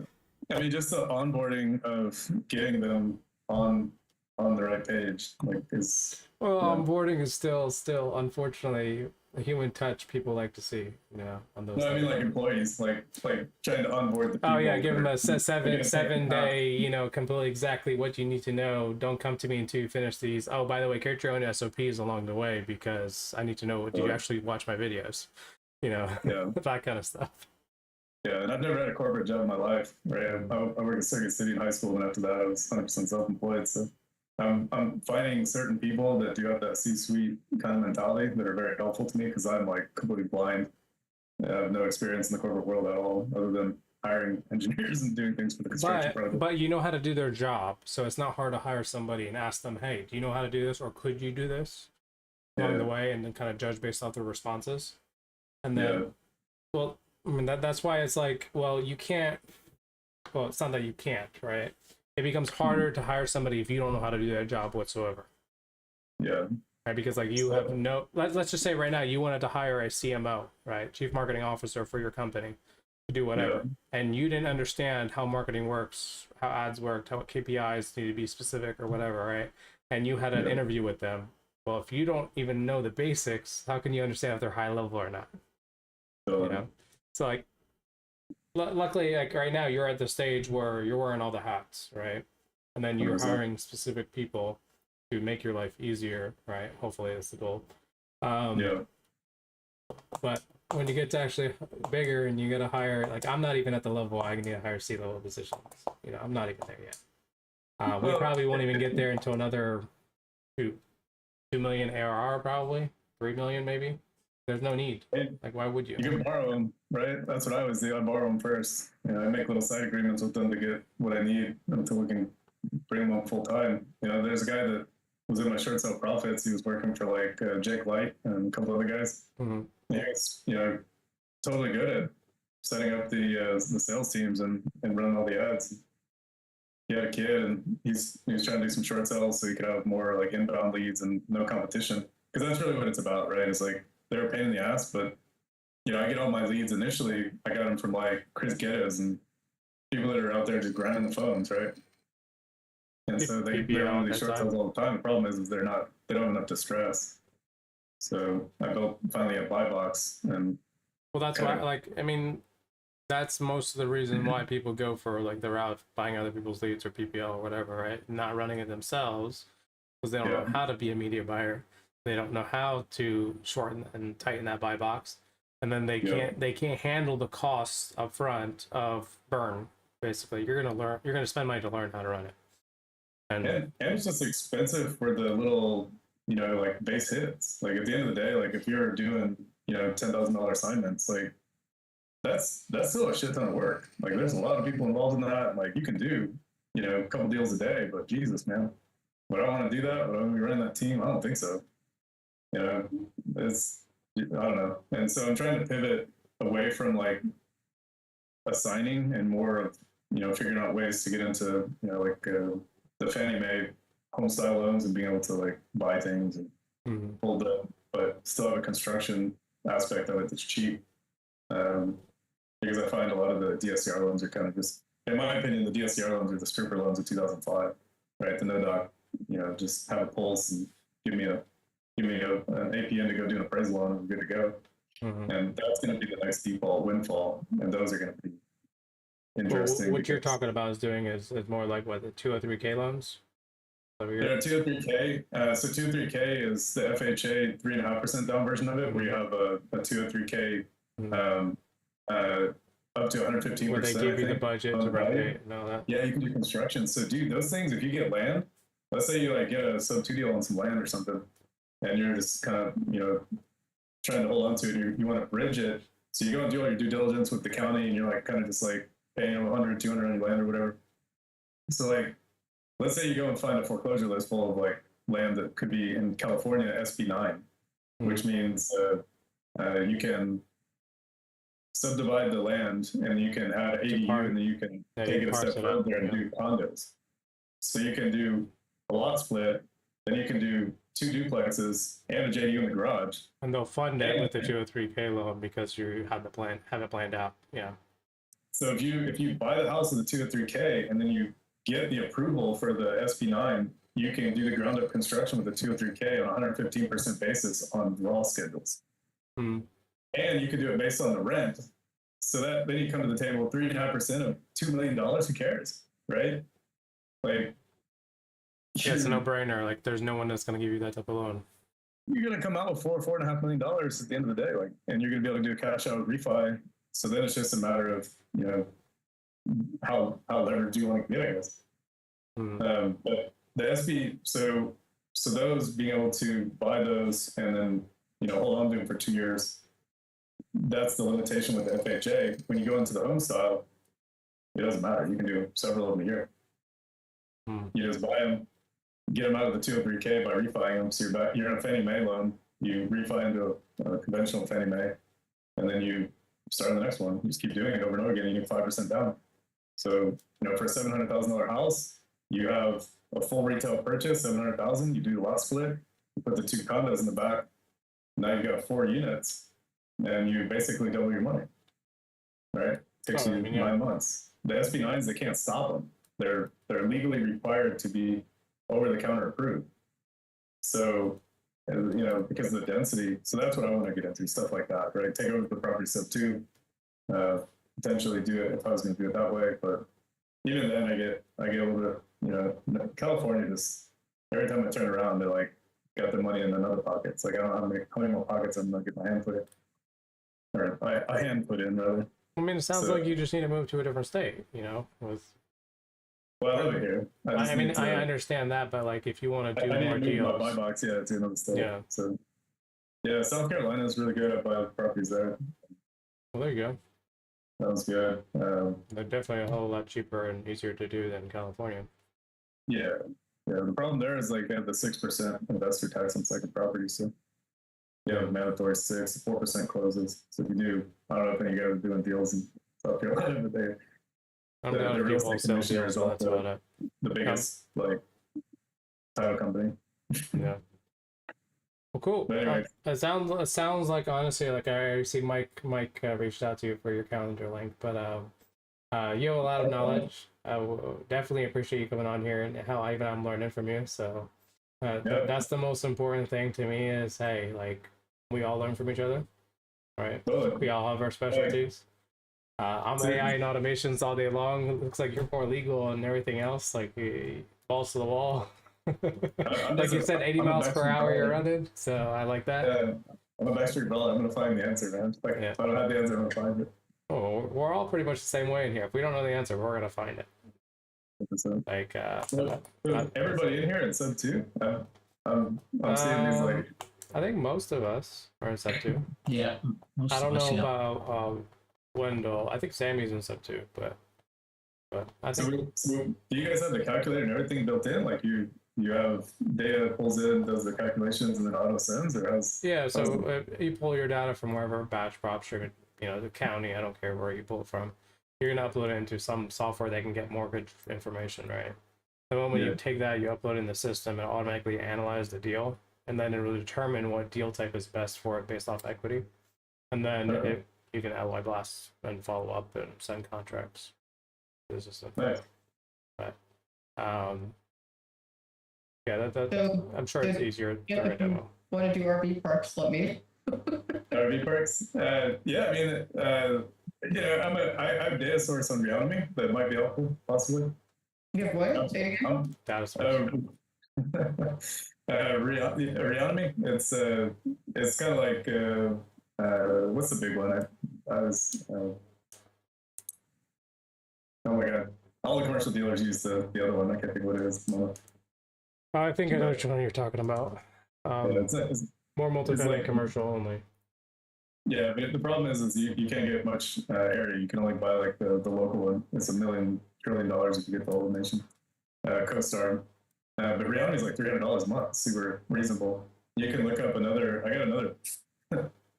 if you get into the distress asset space, I got a crazy one that I found. Put it in the chat. Let me look at it. I found this company that it's called Credit IQ. Oh my god. CRIT. So these guys somehow they are both the vendor for required documents for assets. So for example, if you get the CMB, what they call them, the credit market default, credit market, what do they call it? CMBSs or whatever. So they buy these $100 million portfolios. They like put 100 products in these big indexes, and then they essentially they have requirements for quarterly financial submissions, and these guys are the ones that they submit it to. So then they resell the data for all the ones that are defaulting and stuff. So it's something that I'm. They're forward. a newer company, aren't they? The Credit IQ. The Credit IQ, is that a newer company? They're a newer company. They've been around for 3 or 4 years, 2 or 3 years, something like that. They had some YouTube videos a couple of years ago, and I reached out to the guy recently because I was looking for some San Francisco distressed property for a guy. A friend of mine buys like $10, $12 million houses with rehabs on them, and I started moving into some of the multifamily in the city, and so he's asking me if I could go find him some stuff, and I was like, yeah, I could probably maybe look on Beyond Me and find some stuff. So I kind of put the two together. It's a little expensive, can be, but it's if you're getting into bigger parks, that might be something to look at. I'm not trying to throw another silver. Looking at anything that has like 150K NOI and above. Yeah, I mean, so they're looking like $2, $3, $4 million assets. So yeah, I mean, here's the thing: like once you start getting into like commercial and multifamily RVs, whatever, like data sources are going to be more expensive than regular traditional single family. Like they just are automatically. Yeah, reality's totally. I don't know. It's super reasonable. I think it's $3 or $350 a month. So, and I'm pretty sure you can. The exports are different though. You can only export like 1,000. So if you get a data scraper, boom, there you go.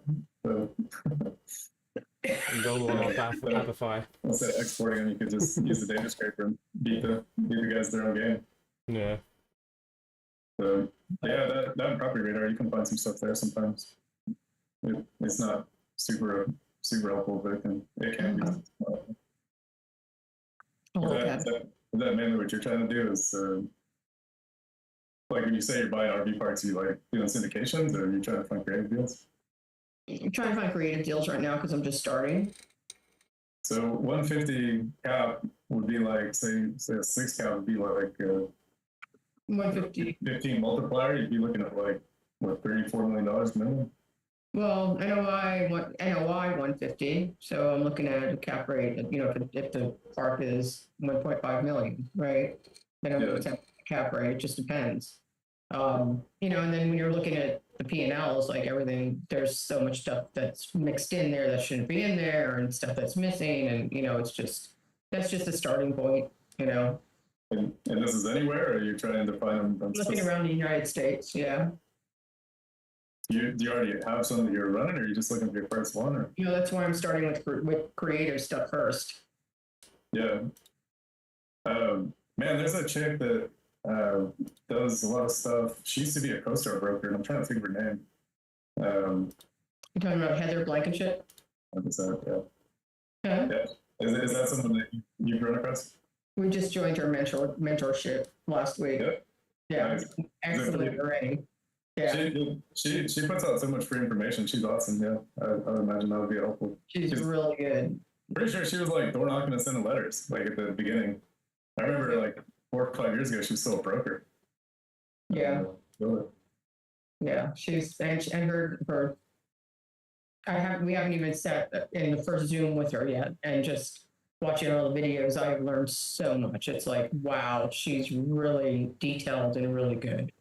Yeah. What made you choose RV parts of all the things? It's something I grew up doing and love, and I was doing single family forever, and I didn't want any. You know, I've been raising kids for 32 years. I'm, you know, almost a senior, and I'm just like, I don't want to babysit people in the houses. So, and I grew up camping, and we still go camping, and it's just something I love, and it's joyful. It's a joyful asset. Okay. You know? So Where are you at? Where do you actually live? I'm in Tucson, Arizona. Nice. So are you open to like Arizona, or are you you haven't quite nailed down? Everywhere. We're looking everywhere for the part. I mean, the ideal would be to have something, you know, in the desert that, you know, or where snowbirds would come down to stay, you know, seasonal, and then also having something up north, you know, for the, you know, summer, you know, whatever, for the winter rather from, you know, just opposite. Is what I'm opposite seasons, you know. That would be a great start. That would be fun, you know, to do. But if it doesn't end up being that way, then it doesn't end up being that way, you know. So we're just leaving it open and trusting that. Mo, do you have any tools that do the commercial stuff for stuff like that, where we'll do some of the basic underwriting? So my thing is like, I did buying businesses for a really long time, and so it's like I think commercial is kind of very similar. And so less automation is actually better for those. You need actual personal touches. You need to be taken out to Top Golf. You need to be taken out to dinner, stuff like that. Unless you're like dealing with brokers. If you're dealing with brokers, then yeah, you could automate some stuff. But the main goal is once you get past that broker, it's a really personal touch. And so can you create templates? Yeah. Can you create a pipeline? Yeah. Are you really going to have mass blasting on them? No. Not so much the mass blasting. More mailers would probably work best for that kind of stuff. Well, I was thinking more the how to calculate it to figure out where the deal type would be. That's what I was curious. So I have some great calculators. It's not like here's your calculator, you put it in, and that's it. Because every single P&L that I get is different.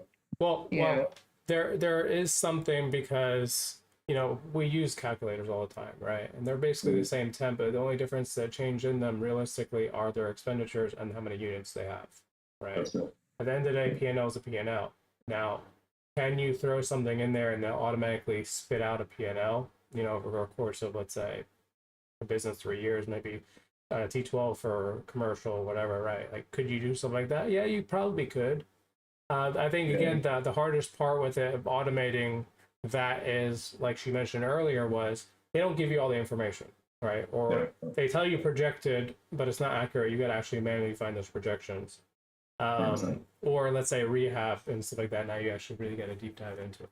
But as far as like time consuming, super time consuming, but you know, it's okay. You just have to know the questions to ask, and I'm learning about more and more questions to ask all the time.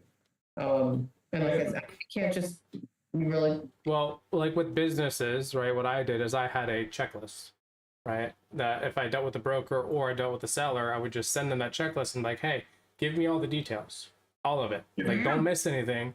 Give me everything so I can evaluate it one time and be done.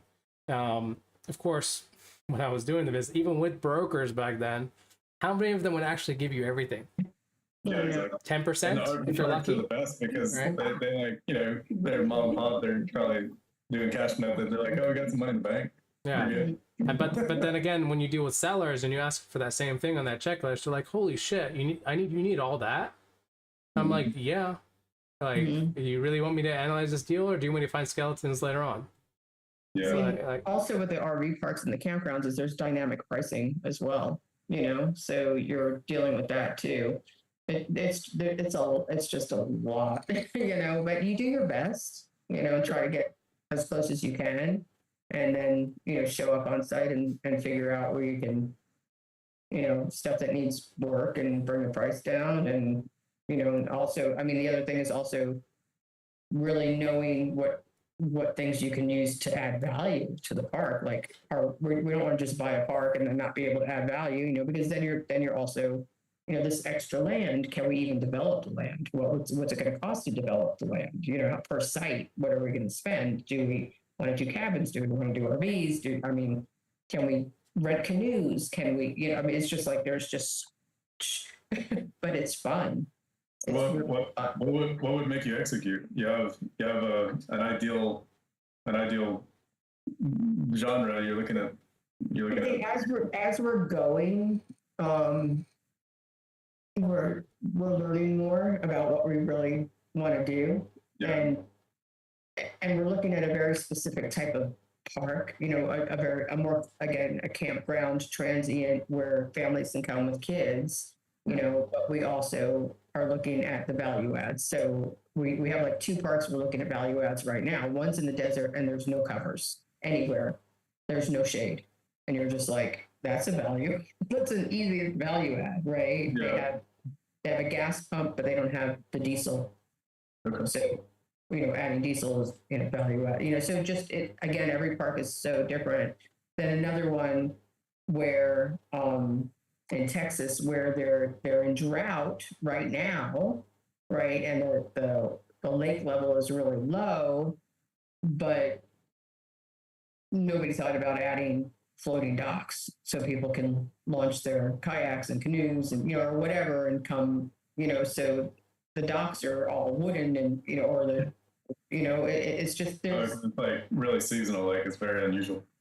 yeah, it's like there's so many different factors, but it makes it fun. You don't get bored. It's not the same thing over and over. It's like every single park you have to really use your brain and think about all the different things. You know, it's like, and they're all different. I can say Yeah. the same thing, Liz, and when it came to buying businesses for me, right? It was like, it was so exciting to look at the next business, right? And you get so fast at a point in time where you can evaluate them super fast. And you're like, next one, next one, next one, next one, right? But then when you finally get them under contract, it's like, okay, now they take 6 months to a year. You know, a business more businesses than RVs. I don't know what RVs is exactly. 3 months, typically 3 to 4 months. And then you find all these skeletons in the closet. And then it's like you're negotiating and you're negotiating back and forth, and due diligence and legal, especially on the business side. You spend 20 grand before you even buy the business, you know, before you even get the actual contract signed to actually buy it. And it's like, it's fun, but it's a lot of work. Are you willing to go down that full effort at the end of the day? Right. And then of course you need a lot of money raised for them too, you know, unless you putting in your own money. Yeah, that's what I was wondering. Like, when I was saying, like, what would it take for you to execute? Or, you know, Is it money in your end, Liz, that you're missing, or is it mainly just acquiring it first? Like, instead of having them say yes. Well, I mean, we have been stuck on capital raising for a little while, trying to figure out, you know, to fill in those gaps. So, but we just actually today hired a capital raiser, someone who's done it before and understands it. So she's going to be working on that, and then you know, we're doing the front end, and as soon as we have something that we're like, yeah, this one's good, we can in 5 years, you know, sell it and, you know, make a few million on it, you know, and then we're. Have you taken any of these to Bo's underwriting and see if he can kind of guide you and show you some tips on how we set up the spreadsheets where it's easy to navigate? So it's interesting But you say that we had somebody who was working with us bring one to Bo for some assistance, and they took it. They said no, we want it. And he was like, wait a minute. And they're like, yeah, we'll give you some equity on it. And he's like, I actually just wanted help. And they're like, nope, we want it. You know, so he kind of freaked out and he was like, what the heck? You know, You brought this deal and they just put it under contract? I don't know who got it. Somebody got it though. You know, Okay. broker said, yeah, we got an offer and it's been accepted. And so it was When they have in I wasn't the one fractional? conversing. No, this just happened like a couple of days ago. So So you can go to the title company and make some inquiries. we're gonna find out who it is. You know, at the end. But it was. I mean, I don't think they're not gonna cut him out. You know, but it's not what he had thought was gonna happen because he was underwriting. You know, and he was like, I want to learn how to underwrite. Can I underwrite this park? Then he went to Dustin Kirchner, and Dustin helped him, and Dustin was like, this is a great deal. And he was like, cool. And then he wasn't secure enough, and he brought it to Bo, and Bo's like, yeah, this is a great deal. We want it. We'll give you. And he was like, well, how about if I want to send my own offer? And he's like, yeah, well, you're on your own then. Weird. You don't bring it, and he said, I mean, I gotta be honest though, like honestly, as many deals I've gotten into and as many people as I've tried to kind of walk down this path of like first time to jump off the boat, you really should consider riding the wave with the first one. I feel like you'll learn so much more, and you're not going to get punched in the face, the well-funded guy, right? Like, yeah, we're working with people that have parks right now on some of them. Yeah, so that's the plan, is to the first one to have, you know, get that equity share and the educational experience. So they've been wonderful. They're your private money partners will be 1,000 people tall. Like once you get in those groups, like you're gonna find out how much simpler it is. You go set up a meetup on meetup.com. Like here in San Francisco, you can find 500 people that work at Google, show up your event, learn how to take their IRA out of their control and put it, deploy it. And so yeah. That's awesome. I mean, so is this guy someone you were working with that you guys found one together and you went to Bo and this is what happened? I had found it. I was working on other ones, so I didn't have a chance to. I emailed the broker and was like, "Hey, I need the P&L. You know, send me the NDA and look at the P&Ls, blah blah blah blah, all this stuff." And I hadn't had a chance to like open it up yet because I was working on other ones. And he called me and he was like, "Hey, I have this park." And I was like, "Oh," when he sent it to me, I was like, "Oh, okay, yeah, I was looking at this, cool." And he said, "Can I underwrite it? And can I bring this to you guys? And can we work on this together?" And I said, "Sure." So I was just kind of, holding his hand a little bit through it. So, but he wasn't really communicating. He just kind of did that other stuff on his own. And then he came back to me all upset. And I'm like, what to tell you? Yeah. And this one was on market? It was, this one, I'm trying to think, hold on. Yeah, this one was on market. Yeah. Yeah. So when you, Mo, do you guys have a thing to kind of follow mail, like direct mail? No, we don't integrate with direct mail. I'm not concerned about it. I told him, I was like, let me talk to Bo, let me handle this. And he was like, no. He's nervous and passive and insecure. He was about it, So I think that's part of the problem where I'm like, no, dude, like I brought stuff to Pace before and Pace is like, no, I want it. And I'm like, absolutely not. Like I have children to raise. No, and he's like, okay. I'll give you, we'll work it out. And I'm like, all right, but yeah, so you just have to, be like, no, this conversation is going this way. Yeah. I brought it. I'm in control. I'm just thinking on the ones that you don't have the capital to secure, don't know how to secure them at the moment. Like going through the experience and figuring out for that totally partner with Pace on something and Bo. I would bring something, yeah. I mean, it just depends on the park. So some people, it depends on the personality of the park. Again, they're all different. And you collateralize it different, right? If you have 2 or 3 of these, maybe you have enough equity you could cross collateralize. You can actually potentially put your portion of it, and stuff like that. So it just gives you more flexibility, I would imagine. I agree. But I wouldn't be so so concerned about, this guy took my deal, that guy took my deal. But one thing I will say is old men that run parks, they're getting a little older. You find somebody over 80, just send a bunch of direct mail out, right? And then follow up. I've got one, two, three that right now that are like that I'm talking to. Yeah, I had a friend in Houston. I grew up in Spring, and so it's like, I go back there, it's like nostalgic because the place turned into like a monstrosity. A friend of mine basically was the biggest broker for all commercial real estate up and down I-45 from like Midtown all the way to Conroe. And, I grew up with him as kids. He sold the Exxon expansion where they've made the Exxon University, or Exxon. They basically built this 100-acre spot right before the Woodlands. And I had another friend that his girlfriend's dad, just like, he loved to run machinery. So he built this big RV park slowly but surely from storage units. Then, he just basically rented spots in the back and then had built bigger sewer systems and everything. And next thing I know, 10 years later, it's like this beautiful, huge park. And he would just go to Groesbeck and raise cattle and come back and run this thing. His daughter had no interest in it at all. She just loved to smoke weed and not do a lot, right? My dad would like boil the rotten, and he was kind of like a BMXer guy. And so, I bet when he turned 80, if you would have sent him some mail, he would have set her up with an annuity, and she would never have to do anything in her life, which is what he wanted. And she wanted that too, right? And stuff like that. I could just imagine, like, if you're an old man that was a hardworking guy, just like stay busy, and, but you're thinking, getting a little older, you hit him with mail at the right time. Yeah, but what I would do with the mail is customize it. Like, don't just be like a regular piece of mail. Like, for example, if you're targeting a plumbing company, send them one that looks like a toilet, right? If you're targeting an RV company, maybe try to figure something that's more unique towards the RV park owners. Yeah. So, because you're only going to have like 20, 30 of them, right? Exactly. So you're not going to have that many, so you might as well make them manually. Just, go get yourself a cricket and do it. Yeah. So Reonomy, and then, you're saying, can I help you find them? For sure I can. Like, but you gotta, there's some stuff, you gotta figure out. If let's say I find 2 or 3 of them, right? And we get a hold of people, and then what, right? We gotta figure out how to execute on it. That's where I'm a data.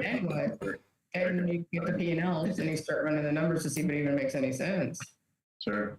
I can do a lot of that from the back of the napkin, right? At the end of the day, all I got to talk to them about is, look, I need a deal to cash flow. That's it. Like, from day one, it just needs a cash flow positive. So when I run this stuff, it sounds like the price you want. We just need to adjust the interest rate or something. Because I don't even know how to apply this. How about we, sit down for a few minutes and figure out what it is you're even trying to do in life. And once I know what your life looks like, then I can figure out how to solve your life problems and see if what I'm trying to offer you finance-wise. And I don't even want to touch the numbers at all, but I understand what they want as a human being and what's affecting them, right? Once you solve the human problem, then you can solve the price problem. Because it's not a problem. It's just, you got to figure out where he's going in life so you can accidentally find that super secret sauce. Spoken like a true engineer. Are you in sub 2 as well? Yeah, but I don't participate too much anymore. I read and post things here and there. Well, we're all pretty much like that now, aren't we? We've Yeah, been in there we're since OG, aren't you? however long.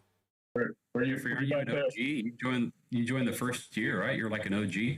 Yeah, as I was gonna say, I remember he was doing stuff on the whiteboard in these 16-hour whiteboard sessions in his office. Yeah. He was a monster. I think shit, he probably still is, but he was back then. It was like he wasn't joking. He would be like, "Bring me your questions. I'll sit here all day and answer them." Yeah.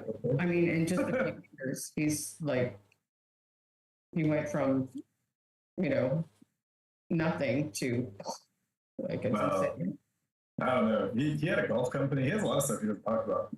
He didn't start with nothing. He's been doing that with excellence for a long time. He had like a wholesale company before that, where he was doing kind of what everybody starts out doing, right? It's like 1,000 calls, 1 million wholesale deals, and hustling. And that guy's Isn't that how we all start? We all have something, and then we get into real estate, and we do something else, and we figure out we don't like this, we don't like that. Then we get into like look, I'm in software right now. Pace is in influencer marketing, community building, right? You're into more of what you enjoy. Liz is in RV parks, right? Everyone's in their own specialty.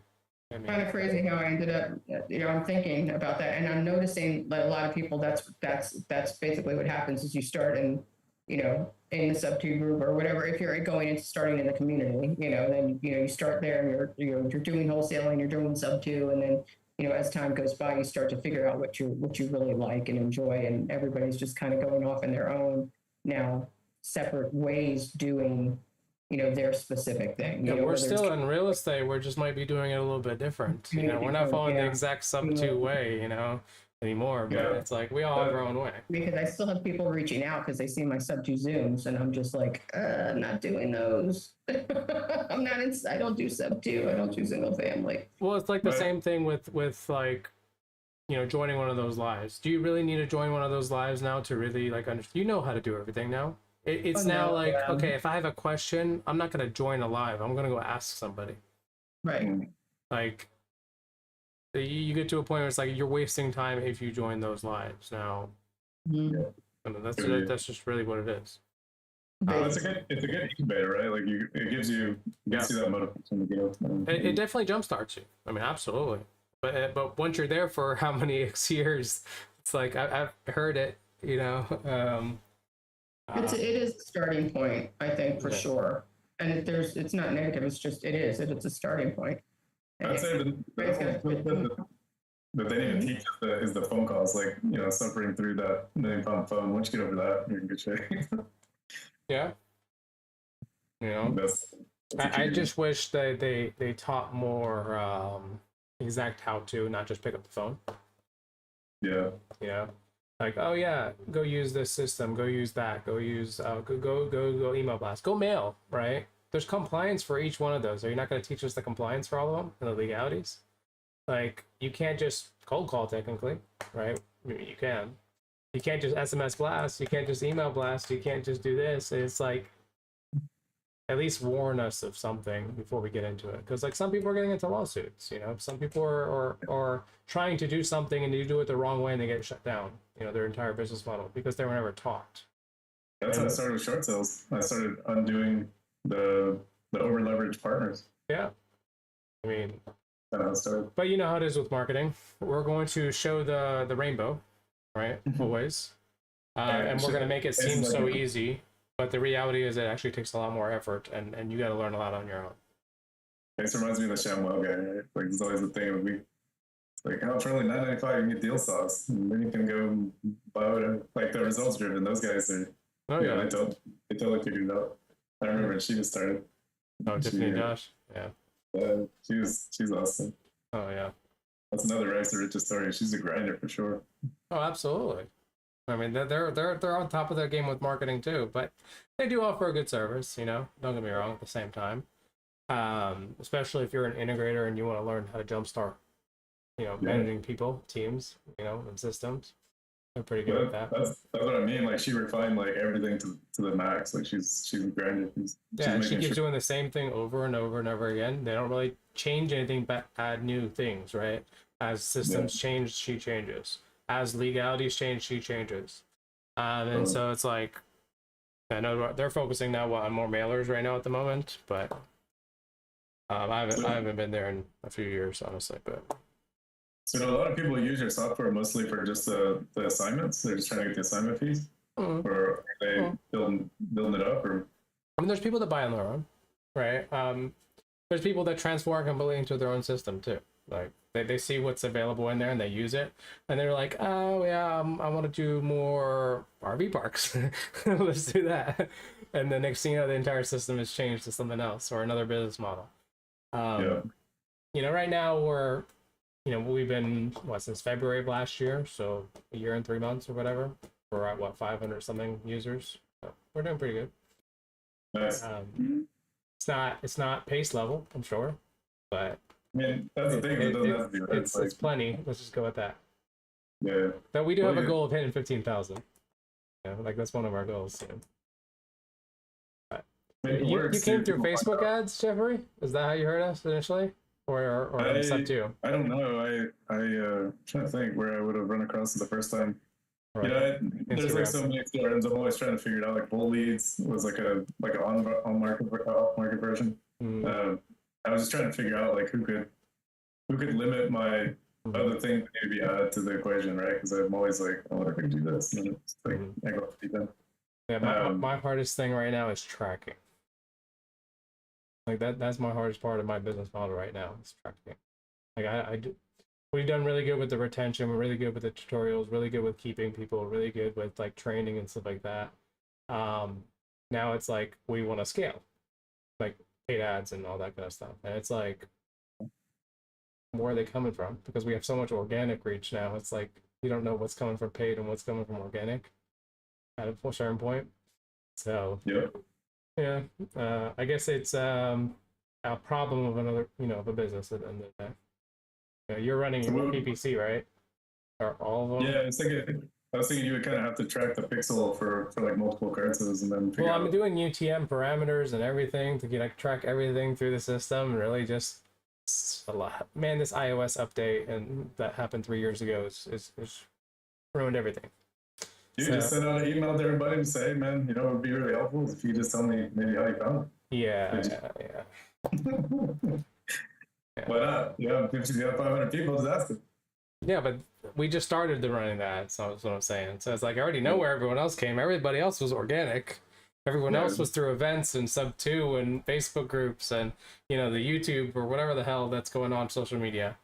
It's like it's more of the new stuff. The new Facebook ads and Instagram ads that we're doing. So it's like because I ran ads so long for e-commerce back in the day, but now it's completely different because it's software, not e-commerce, and policies and compliance and tracking is completely screwed up than what it was like 3-4 years ago. So yeah, there's a reason why they created a tool called Hyros.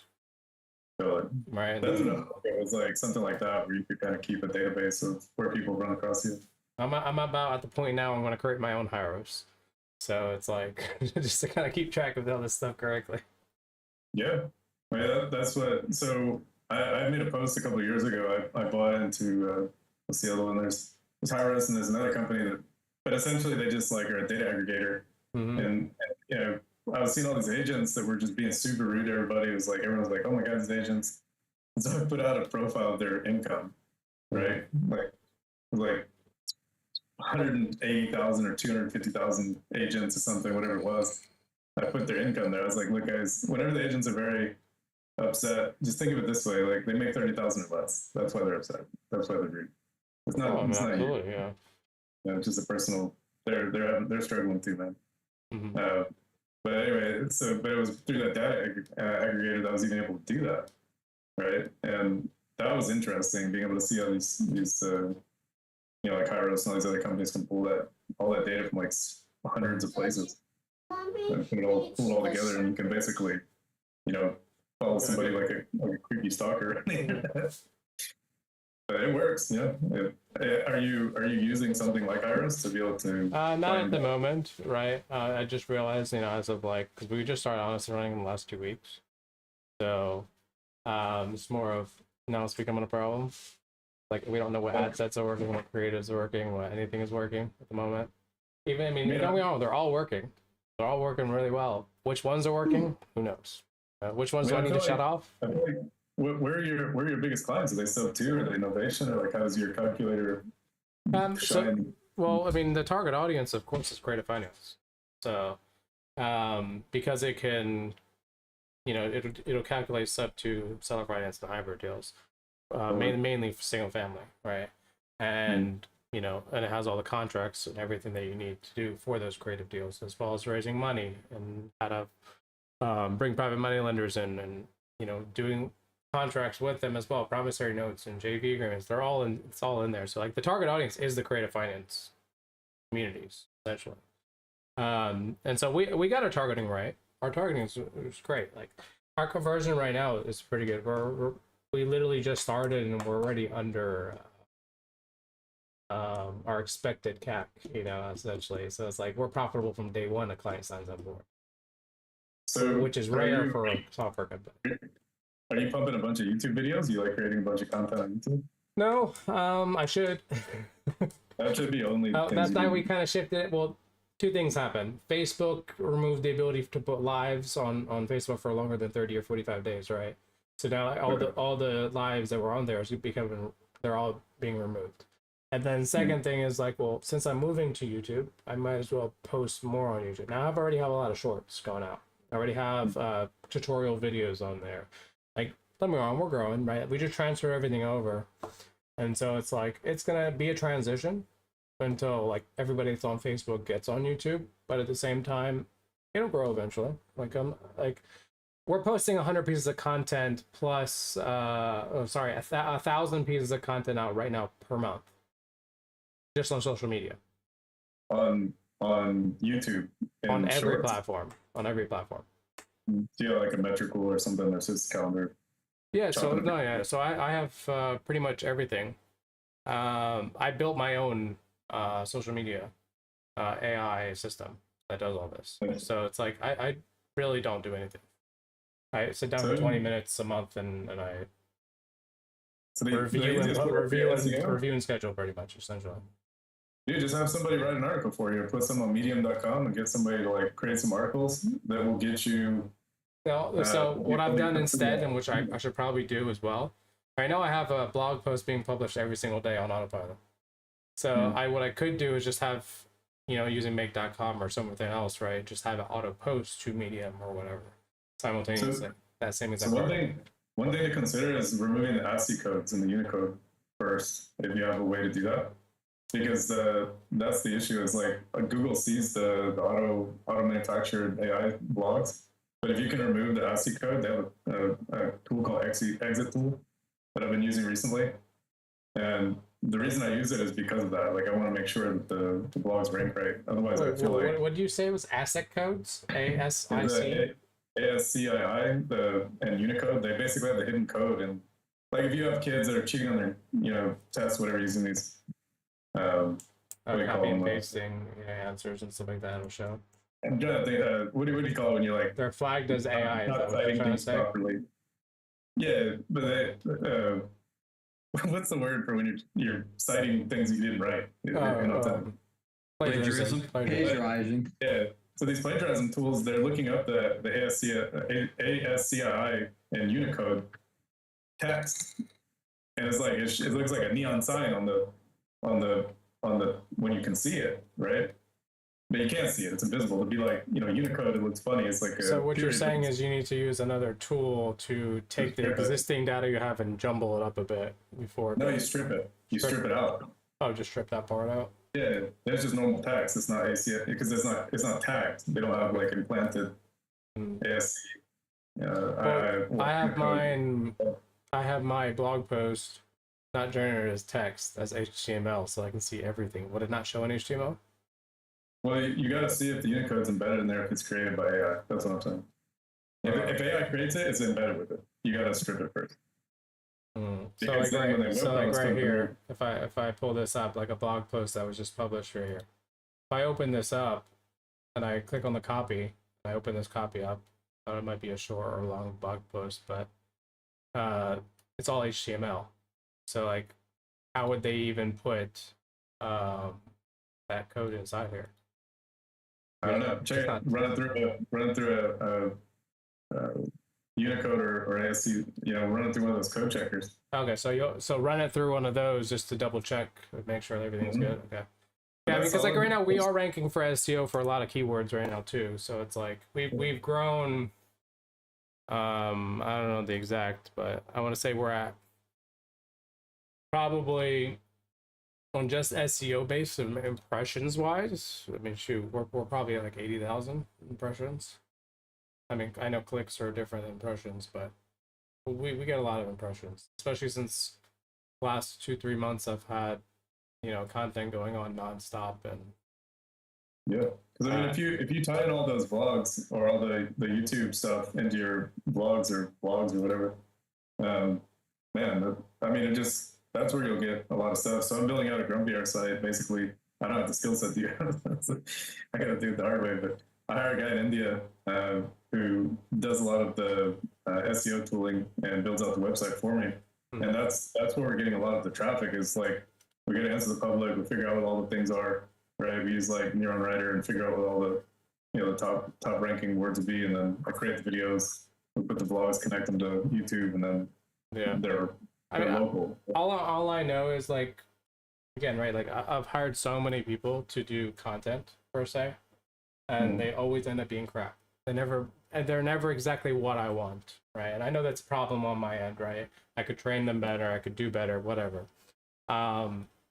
Just do some boring ass videos of like how to make your shit work. That's it. Like, just use your product and put it on the, you know. Yeah, I mean, of course, right? I mean, that's what we're doing, right? A lot of the stuff is boring. Most of what we do is boring, and nobody wants to learn.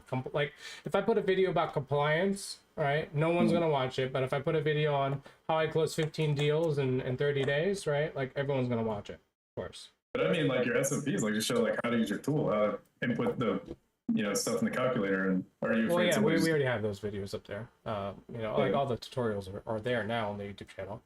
But like, yeah, I mean, it's something as of new, right? YouTube's just one channel, right? Because at the end of the day, right, like some people go to YouTube, some people go to Google, some people go to Instagram, Facebook, TikTok, whatever the hell, right? And it's like you got to be on every single platform. And so that's why I'm posting 1,000 pieces of content per month.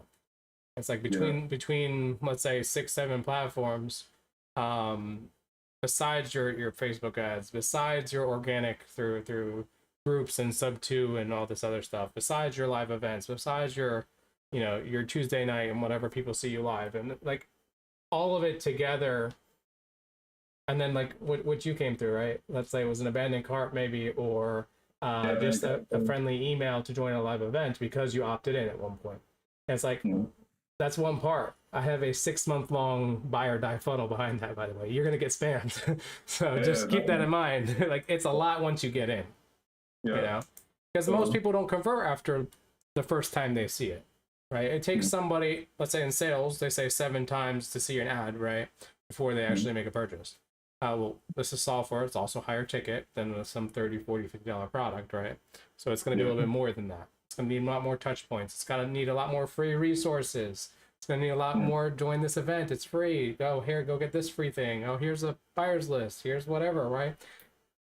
That's how most people convert. And it's like, well, it's the same thing in your real estate business. Should be the same thing. You know? Yeah, this is what I do, for sure. Yeah, we have a 2-year follow-up. You know, once the PPC goes in, it stays in for 2 years. Yeah, because you already spent the money for it. Right? It's like, why aren't you using something in the back end to continuously follow up for the rest of their life until they tell you fuck you, or you know, they buy it, essentially.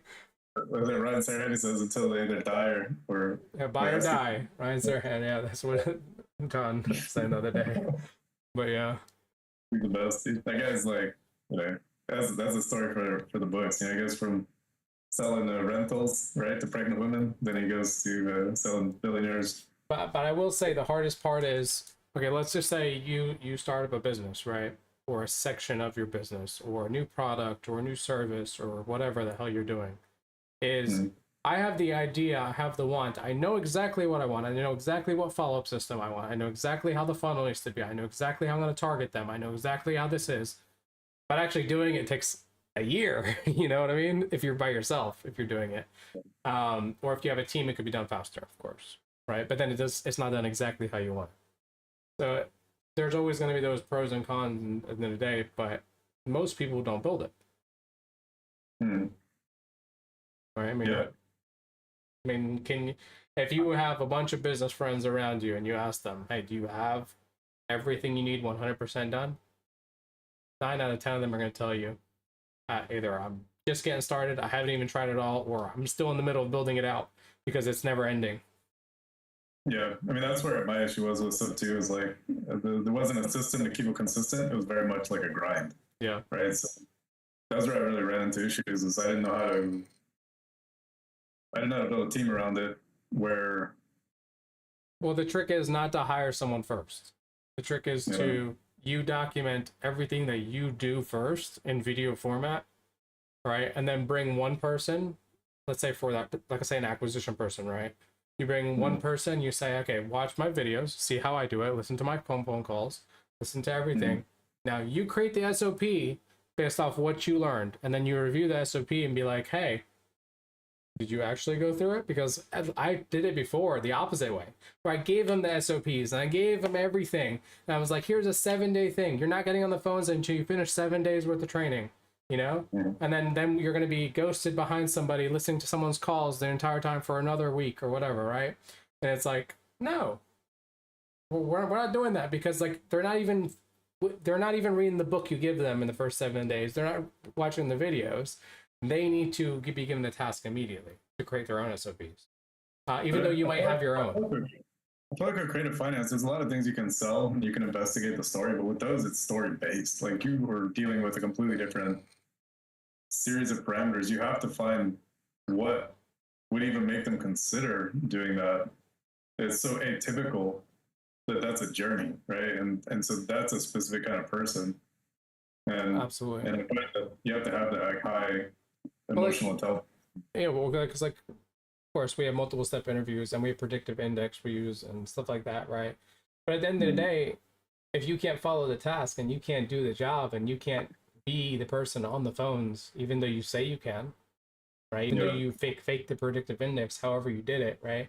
Like you made yourself look this way. If you can't do it and you can't understand and be able to recreate, then what's the point? Right? It's like, I don't want to be on top of your head the entire time. Like that means I can't focus on doing what I need to do. I still need to be on top of you the entire time. And don't get me wrong, you need to hold training sessions. You need to hold morning huddles. You need to be, weekly, bi-weekly evaluations, whatever, like all that stuff with the acquisition team and your VAs. And it's like, okay, that's cool. But if they're not improving, it's really on them. At that point, you give them everything, the mindset, the psychology, the sales, everything, CSD. You give them all this stuff and they still don't do it. It's on them. It's what they choose to do at the end of the day. And like, if you see there's 15,000, 16,000 people in Sub 2 right now, well, how many of them are actually doing deals? What percentage? What percentage of people are actually taking action? It might be higher than the 1% of the world, like how it is normally. It's maybe like 5%, maybe 10%, but it's still not fully 100% of people are taking action. So it's like, it's always going to be the case. No matter who you hire, you're going to end up hiring you're going to hire 10 people, you're going to keep 2. You're going to hire another 10 people, you're going to keep 3, whatever. Right? When you pull in these lists, is there a way to pull the agent's email?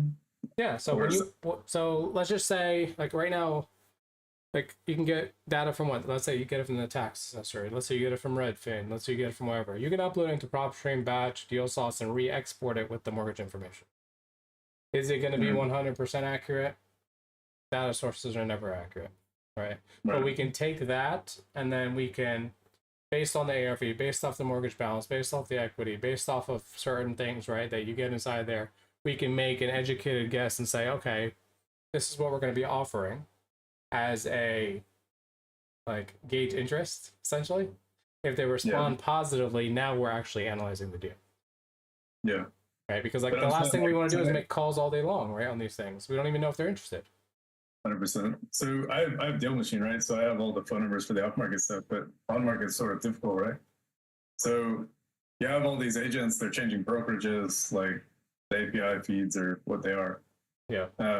So that's been really the biggest curiosity that I had was like, how do you reliably keep the... You mean because their emails changed and they go to different brokerage and stuff like that? Well, put them through a bulk email checker, right? Verify those emails and validate that they're still valid, right? 30% of them will not be accurate. Is that something that you guys populate inside the software? Or is that something you have to bring? You got to manage your own data, right? Like we're not a data source for whatever means, right? That's why we tell you to go to whatever data source, right? You take your clean data, you upload it into our system, right? Yeah. And don't get me wrong, like because it's high level based, and I'm sure they have their own verification. Is this email valid, right? Is this phone number valid? Before it sends out, just so it blocks spam and blocks, all this other domain reputation stuff. But it's still not good enough, right? Like you need to clean your data beforehand. It's recommended. And again, no one's going to tell you that, of course. So. But that's what I'm saying. Like in bulk, I was trying to figure out ways to populate the data, and I did find somebody that could do it reasonably well. But the person that built the backbone, they didn't have any programming talent, so they were she was a good wholesaler. The whole tech girl, she's cool. Yeah. But the guy that builds the software is a friend of mine. He built something called Leads Feed, and that's what populates all of our data.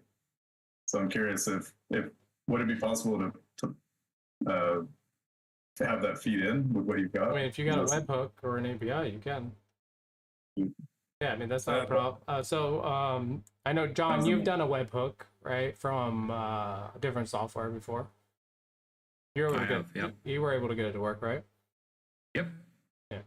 So basically, you just set your parameters with the webhook and the custom values based off that data source to what matches and BILT equal mapping, right? And then it's good to go. Sweet. Yeah. I mean, that's the trick, is like trying to do it in scale. Yeah, I know, because you don't want to download and upload and download and upload, right? Like constantly. I get it. But like, the problem is like PropStream. They don't have API access. They don't have webhooks, right? Yeah. Batch leads, deal sauce, they're all the same thing. They don't have it, right? And like we know deal sauce is from freaking house folios. Like we know where they come from. Like X leads, house folios. Like every single one of these things are white labeled anyways. Like no, if they don't have an API, well then they can't connect with us. You know, Sure. and so it's on them at that point. But you would think a PropStream, the biggest of them all, would have API, but they still don't. I don't know why. Like, Yeah, they don't need to yet, I guess. yeah, I mean, because if they had an API, I would just give you guys a tutorial and be like, hey, here you go. Just do this. Make your lives easier. Stop downloading and uploading, you know? Like, let's just do it this way. I'm all for efficiency, you know, at the end of the day. But if those tools don't provide it, there's nothing I can do about that. Yeah. It's funny, someone told me the other day, you should get your own data source. I'm like, I can go get house folios tomorrow and call it BILT sauce, you know? Yeah, but like, you guys are going to come to me and say, Mo, your data's crappy. And we're like, well, what can I do about that? That's why I don't want to be there. Yeah. Yeah, that's what I'm saying. I was trying to figure out a way to scale it in a way that makes sense, you know, because agents, I mean, as an agent myself, like I understand, like there's only so many hours in the day that you can respond to people, and people are judging you 99% of the time. Well, Yeah, I mean, like you said, there's only a certain amount of time in the day for you to actually be on the phones, do deals, underwrite, you know, transaction coordinate, whatever, right? Go visit a property specifically. And it's like everyone wants the shortcut when it comes to acquisitions, right? Regardless of the exit strategy at that point. And it's like they want the shortcut. And so it's like, what can we do that's automated as much as possible? You're still going to have to pull data, right? Unfortunately. But let's say you do it once a week or you do it once a month. And you pull that data, you pull enough data to last you that week, that month, or whatever. And you just let the system run. If you get positive responses, you know, if you have somebody on your team to take the call, they take the call. If not, you take the call. Right? It's really just, oh yeah, I'm interested in your offer. Or we like it, but we don't like this. Or it's completely rejected. You know, it's like it, which is most of the time, you know. That's the first thing the agents say is not interested, or a seller might say is not interested. So Yeah. I mean, that'd be the thing I'd be most curious about, is, you know, ways to play with the sales copy out of what the.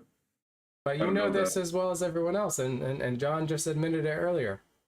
When you pick up the phone first before you send that offer, increases your conversion rate. Yeah. Yep. Fake news. CNN, man. CNN. It's fake news. Okay. Fake news. Are you in Tennessee? I see I'm in Vegas. Vegas, okay. I see your guitars in the back. So What? My guitars? Yeah. Yeah. My partner, my business partner, him and his wife live in Tennessee. Okay. So I do Vegas. I do Vegas market and Tennessee market. Yeah, we got a short sale in Pahrump. Oh, you do? MBA, yeah. Shit. I got a guy that brought me a deal. I helped him. It's a manufactured home. It's not a mobile. It's a manufactured, I guess. It's got a solar liens, everything, but it's all beat up because the guy's, you know, emotionally not there. It's like a VA gone wrong situation. I thought the only thing prompt was like, tumbleweeds and hookers. So apparently the guy was there. All I know is there's a golf course there, and I haven't played it yet. So I'm gonna go play it. It's Everyone on their priorities. yeah, I've been there a few times. They're not much smarter. Everybody knows everybody. Honky tonk bars and karaoke. That's the shit out there. Yeah, I've never been there. I'll have to go check it out. This guy's doing flips out there. I guess it's the distress market's starting to kind of pick up a little bit. And I've tried to do some short sales in Vegas, but man, the agents there are like East Coast brutal. They're like, bro, they're just not good here. I'm from the South. That's what I was raised I've on, the gotten East Coast agents. What are you talking about? If you can deal with the East Coast agents, you can deal with them anywhere. Man, I just don't want to. That's the thing.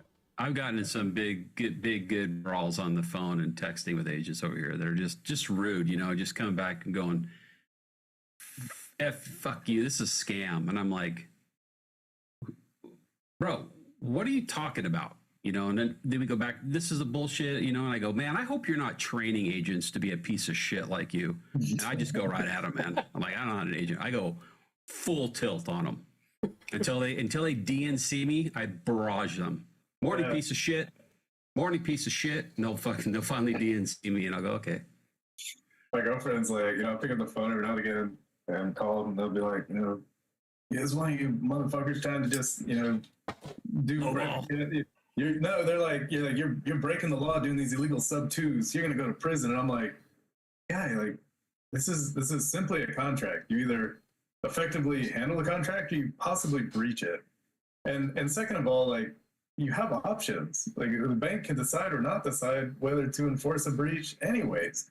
So like they're like, nah, that's a lie. Definitely that's illegal and this and that. I can't let my client do this. I'm like, maybe your client wants to break the law. I mean, smoking weed used to be illegal 20 years ago. Now it's not everywhere in Vegas. I'm just saying, like, things happen, and maybe you should make decisions for your sellers. Maybe they might like it better. I don't know. If it solves the problem, then I look at the foreclosure data. It's like went to auction. Like Jesus, dude. Going to foreclosure, mild breach of contract. I don't know. They don't want to hear anything. I'll tell them if they start getting on me. I go, I'm just going to call the seller, bro. You can't call my seller. Oh yeah. I'm going to call your seller. Matter of fact, I might just drive over there. You want to meet me there?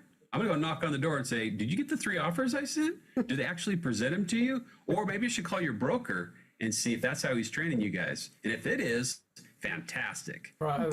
Still my favorite thing to this day, John, is your default email response that you CC the broker. On the third one? On the third.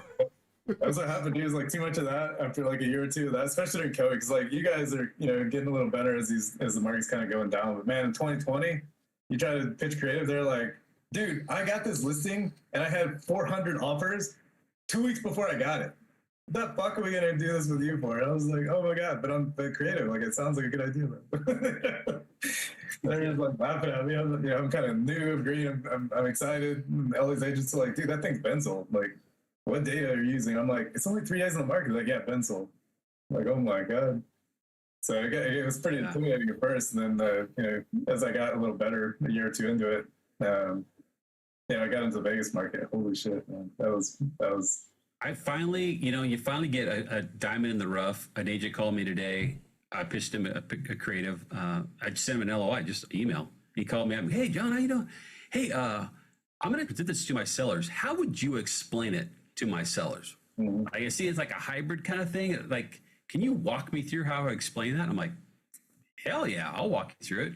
So I started walking him through it. And he's an agent at Keller Williams, Okay, so what about this? What about that? And I told him all the stuff. How are they protected? Told him how they're protected. And he goes, you have a mortgage background? And I'm like, bro, I was a homicide CSI guy. I dealt with blood spatter and murders. No, I don't have a background in that. I just arrest people and put bad guys in jail. No, I don't have. He said, well, you know what? I had three investors I work with, and the third one I've had, I don't like him. He's not very reliable. You just moved up to the third place. And I'm like, my man, Yeah. So you finally get one of those guys, Dude,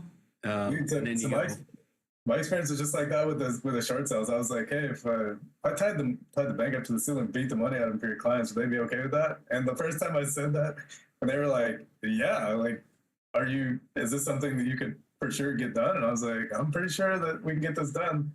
It was like 1000% different conversation that I ever have. I was like, dude, I don't know what I'm about to get into, but like, that was awesome. It's like the fastest close on earth. I felt like a rodeo guy. I'm like, 8 seconds. I'm like, why are you guys counting to 8? I already got the horse or the cow on the ground tied up 1. You guys are watching the wrong guy. Yeah, it was it was total different shift. So What did you think about the short sale queen? The only thing she did wrong is she talked to too many investors and she tried to make money and decided to cut corners when she had all the right things in place, right? So my guess, without, because I know Stephanie Parks and I know Nicole a little bit, right? Like I don't know her well, but I know Stephanie Parks pretty well. I actually gave her my defense lawyer. I caught 2 tons of weed in Houston. It was funny, you're a homicide detective, and I came to California, thinking like, finally gonna stop getting run around by the DEA because I have an unfortunate ambition. I didn't think I was gonna live past 30, right? I got carjacked and was stabbed 3 times in a carjack in Houston. And so I did it to help people, and then it kind of got out of control. I got good at it. So I came to California. But anyway, so I gave her I have a lawyer in Houston, his name is Greg Gladden. I called her up, I'm like, hey, look, I know it's gonna be a weird conversation, but I really appreciate all the information you put out there. I know we've been going back and forth, over the last couple of years, whatever, and I appreciate all the help. She's got a forum, right, on Facebook. And so I was like, look, I'm gonna give you an attorney, and this is gonna sound like a strange referral. If you have federal agents coming in giving you all kinds of stuff, they're gonna out of you, but at the end of the day, like that is going on for years. Like, don't even worry about solving this and getting out of it this week. It's federal. Like you're in a multi-year issue. It's not going to be resolved anytime soon. I'm going to bring you the worst news ever, which is you try and get out of it quick and settle whatever. Don't, right? Just keep your mouth shut. Don't talk about it. Don't talk about it online. Don't talk about it to anybody. Don't apologize to anybody. Go about your day. Sell your equipment. Just keep doing what you're doing. Follow the rules. And but call this guy, right? And get recommendations for what you're going to be up against. But I promise you're going to be at it for at least 2 years. And so anyway, it was kind of crazy because like she didn't do it. She did the opposite. She sent out a bunch of emails and stuff talking about it. But all they did was they were signing purchase and sale agreements for people illegally. Like they were like illegally, altered. So right. She totally did what she was. But she was. I get into these issues all the time. Where like I have like buy box where I know people buy them, so we'll be trying to like put properties under contract. What I don't do is I don't sign I don't put together these fake bank what do you call them, the proof of funds, right? Like that's where she went wrong. Yeah, she could have gone she could have got anybody involved who would do DSCR loans, and she could have got bridge loans for the gap. Flipped them, double closed them, done all that stuff, totally legit. She just didn't have the tool set for that side of it, right? She did not know anything about the mortgage side. Well, I'm guessing that if she knew how to take these down effectively, and she wasn't, so focused on how to get the leads, how to put them in the pipeline, how to nurture them, how to get the documents sent in time, how to manage when all that goes wrong, and the company resells the loan to another servicer and disrupts your program mid filing. I'll tell you what it is, Jeffrey, though. Like, the hardest part for most people, and it's not a problem for you because you're an integrator, right, is the marketing part, right, and getting them to say yes, right? Like, they haven't even gotten to the stage. Most people haven't even gotten to the stage of paperwork and doing things properly and proof of funds and talking to title and talking to brokers and talking to all these things, right? That they're so, like, trying to perfect the acquisition, per se, marketing perspective, right? Yeah. Like, once they get in there, they run into a whole nother dilemma of problems, of course, that they need. So, like, it's normal, right? Like, you who have done so many more deals and who are more into the paperwork and more into the legalities and so much like that, it's easy, right?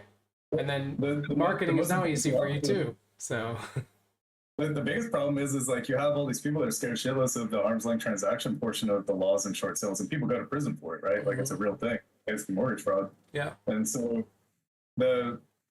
like the way I do it is like you're writing right on the edge of the law, right? Like you're like taking the law and you're defining exactly what you're not allowed to do, and you're finding solutions to every single one of those. Like you're, back in the day, like, just absolutely. So, for example, when I do the quick claims, I get the quick claims so that if I need to assign the beneficial interest, once they agree to the price, then I can file the land trust and we can do the assignment of beneficial interest, right? Mm-hmm. If you do that beforehand, that's an arm's length transaction violation. But I have the information already created, so I can then. But I still have, with an FHA loan, I can sell the beneficial interest, but I can't assign it. Yeah. So just knowing that small nuance is how you effectively close it, or how you excessively fuck up your deal. Well, it's like the most common thing, right? Where it's like you're hearing sub two everything.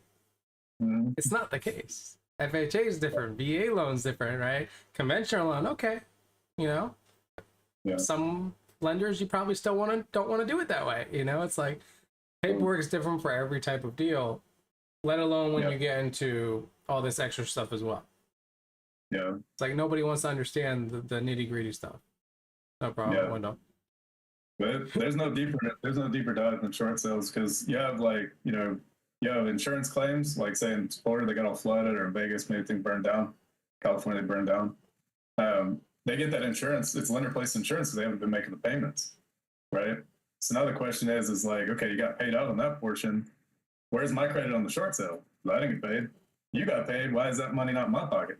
Right. So let's move that credit back onto my side, and you can do, you can look up clue reports and basically use a public adjuster and claw it back. So it's like the most nuanced thing I've ever done. I love it. Right. I get pissed off. Only agents can do those, right? What's that? Only real estate agents can do quick short sales, right? So what the deal is in California and Florida, they're legally required, and all the other states you can. So I buy it with two LLCs, right? So the trustee is an LLC number one, and then they're basically navigating it for the seller, and then the LLC number two is the buying entity. So I could technically go to the bank, open the short sale up as a power of attorney, and then I can navigate all the things, and then I can, because I'm me, the buyer, beneficiary, and me also the trustee who's negotiating, without a license, I don't need one because I'm the power of attorney for the seller. So no, they can credit that to me.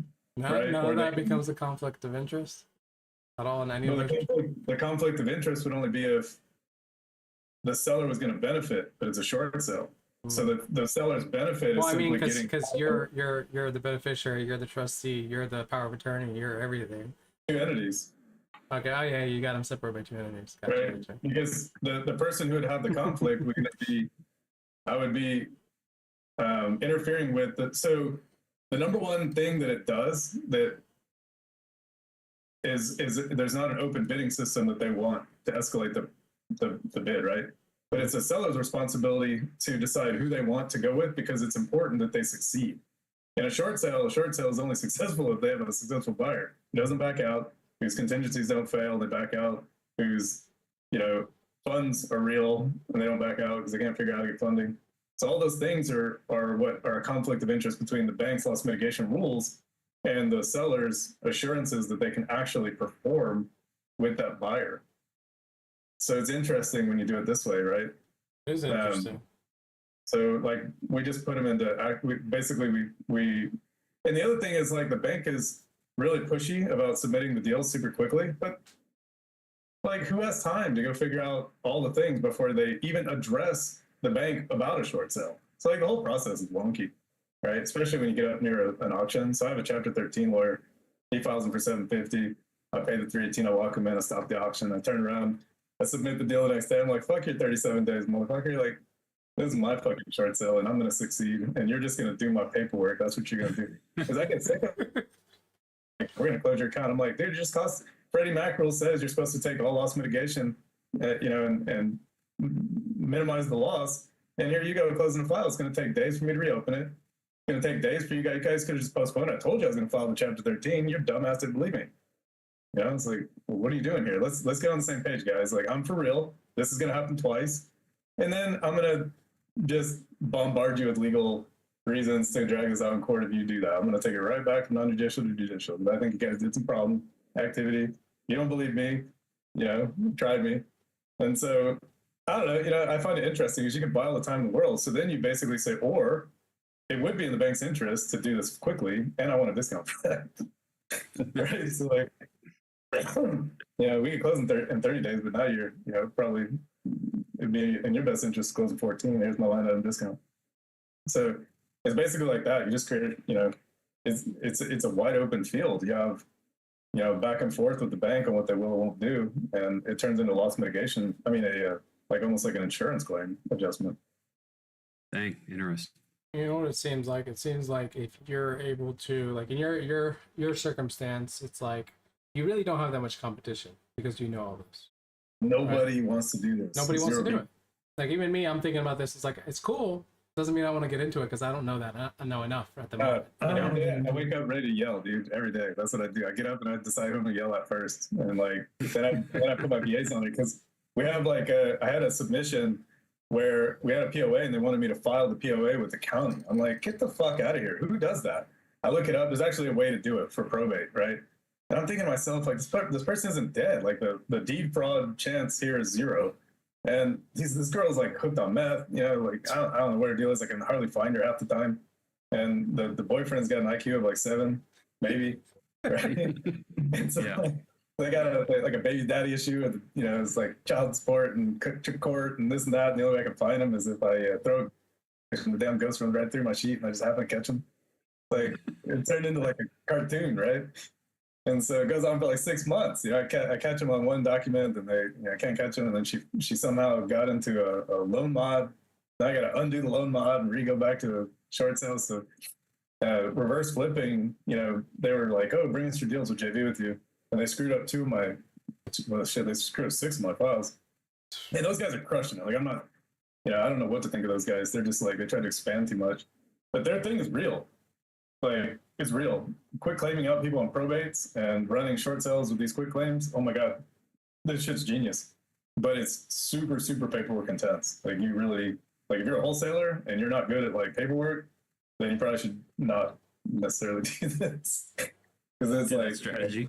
Well, like, you know, do you know how to file a petition of probate? If you do, like the due diligence behind the credit, you know, going to the newspaper and filing things, like if you're not good at that shit and good at delaying, if you're not like good at like working your way out into buying more time or whatever, a lot of these are foreclosures and probates and stuff like that. So you have like dual track issues where timeline and proper paperwork filing and stuff is important. So when I kind of figured this out, like I got a referral in Chicago, and the guy was like, the brother, so the dad dies, the brother got a Medicare exemption, so they didn't take it back, right? Because once Medicare pays all your bills and they want to take the asset afterwards.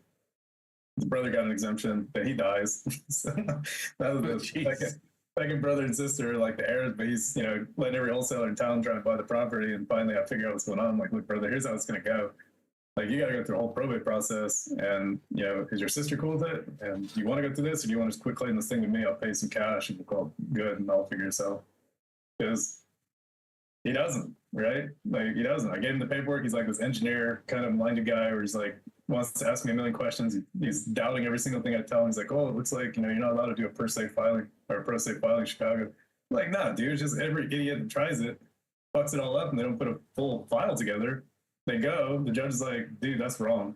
Like, go get an attorney. Like, no. And so do it right from the beginning. This is how you do it. Yeah, like you need an attorney, man. Like I don't know how to help you. Like everything you're doing is like partial. It's not accurate. You didn't let anybody in your family know that you're doing this. Like, where's your proof that you try to get a hold of these people? Like there's due diligence. So you have to let the public know that this credit needs to be cleared for this person before we can give you the property. Yeah, my thing is what I got into is like why I didn't get into like probates, why I didn't get into like all these more complicated deal types is because let's just say you make 10K, you make 20K, you make 40K, you make, hell, you have more than that. I can make the same amount on the regular deals that aren't as complicated, right, and keep them flowing in the shorter due diligence, shorter time frames, less headache, less paperwork, less freaking everything, and it's like, do you really want to get it? But when you do get into it and you do want to learn it, you're the only one in that field, technically. Yeah. So it's like pros and cons. I guess And I guess the question is like, how many of them do you want to take on, and how much do you want to do yourself? Like that's the other part of it. Yeah. And that's kind of my problem, I think. Is sometimes I love like the Chicago thing. I just loved. I did the research on it. I was like, this is cool, you know. And then I started thinking, I was like, you know, where the number one foreclosure market is? Chicago will never let that go.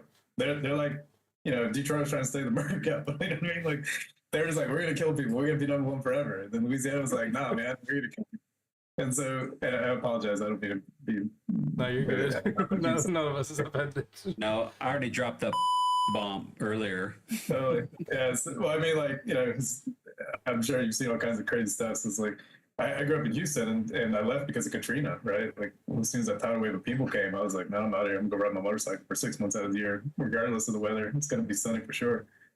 Yeah. It's like, it changed my life.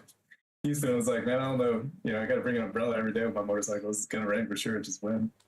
But the probate laws here are super different. Like, you know, and even in Nevada, they're different. Like in Nevada, a lot of them end up in probate court and people bid on because their limited authority is really difficult to deal with. It's an interesting one. And so being able to quit claim those and circumvent some of that stuff is and can be very lucrative.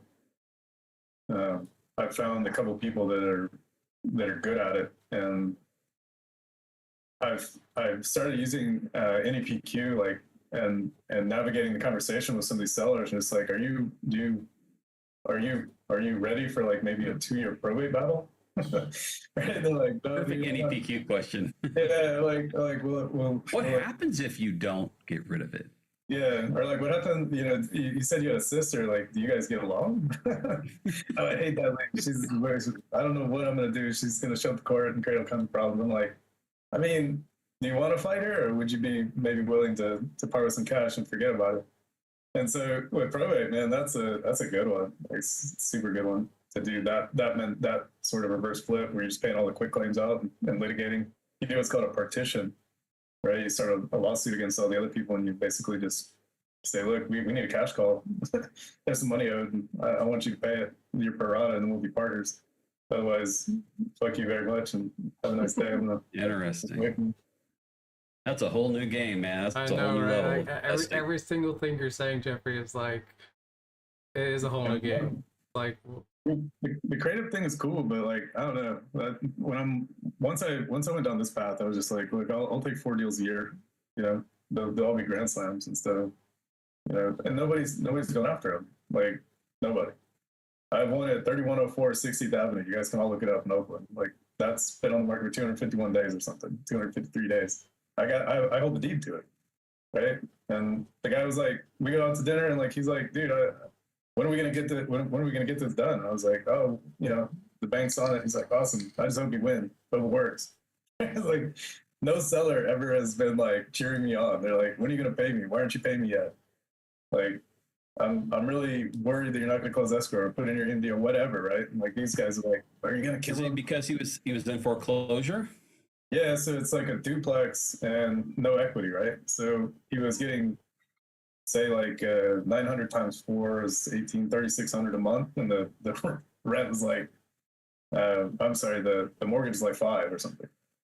So he was just pocketing the money, right? And COVID forbearance, you know, he was expecting to buy it and then live in one unit and like evict the other ones, but he found out about just cause the hard way, right? And so whoever got him into the FHA loan like didn't explain or even possibly know, and he just ran into a problem. And then sooner or later with COVID, he just got further and further in a hole, and then just decided, fuck it, this is stupid, and then got a partial claim.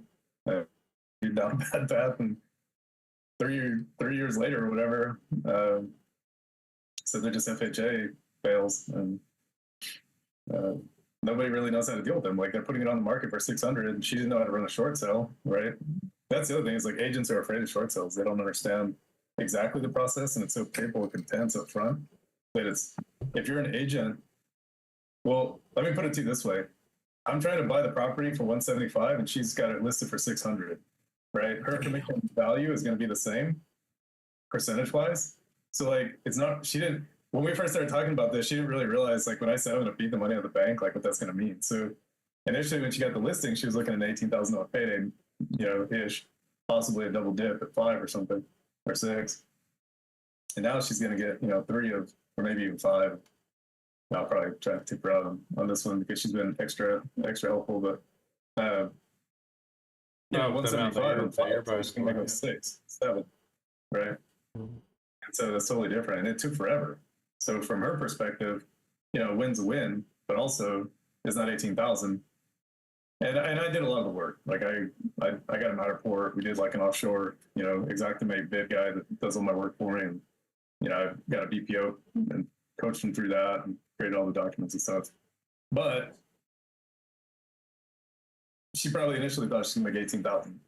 So, but I mean, easy. But think of it like this: how many times have you entered a deal expecting to make something and you make less?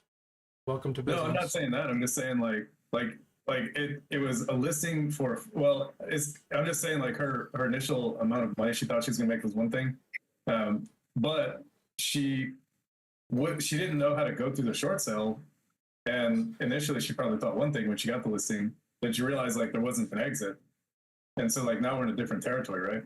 Of course. So I don't know. It's just like the short sales are so difficult to navigate from start to finish, and they're messy. They're super messy.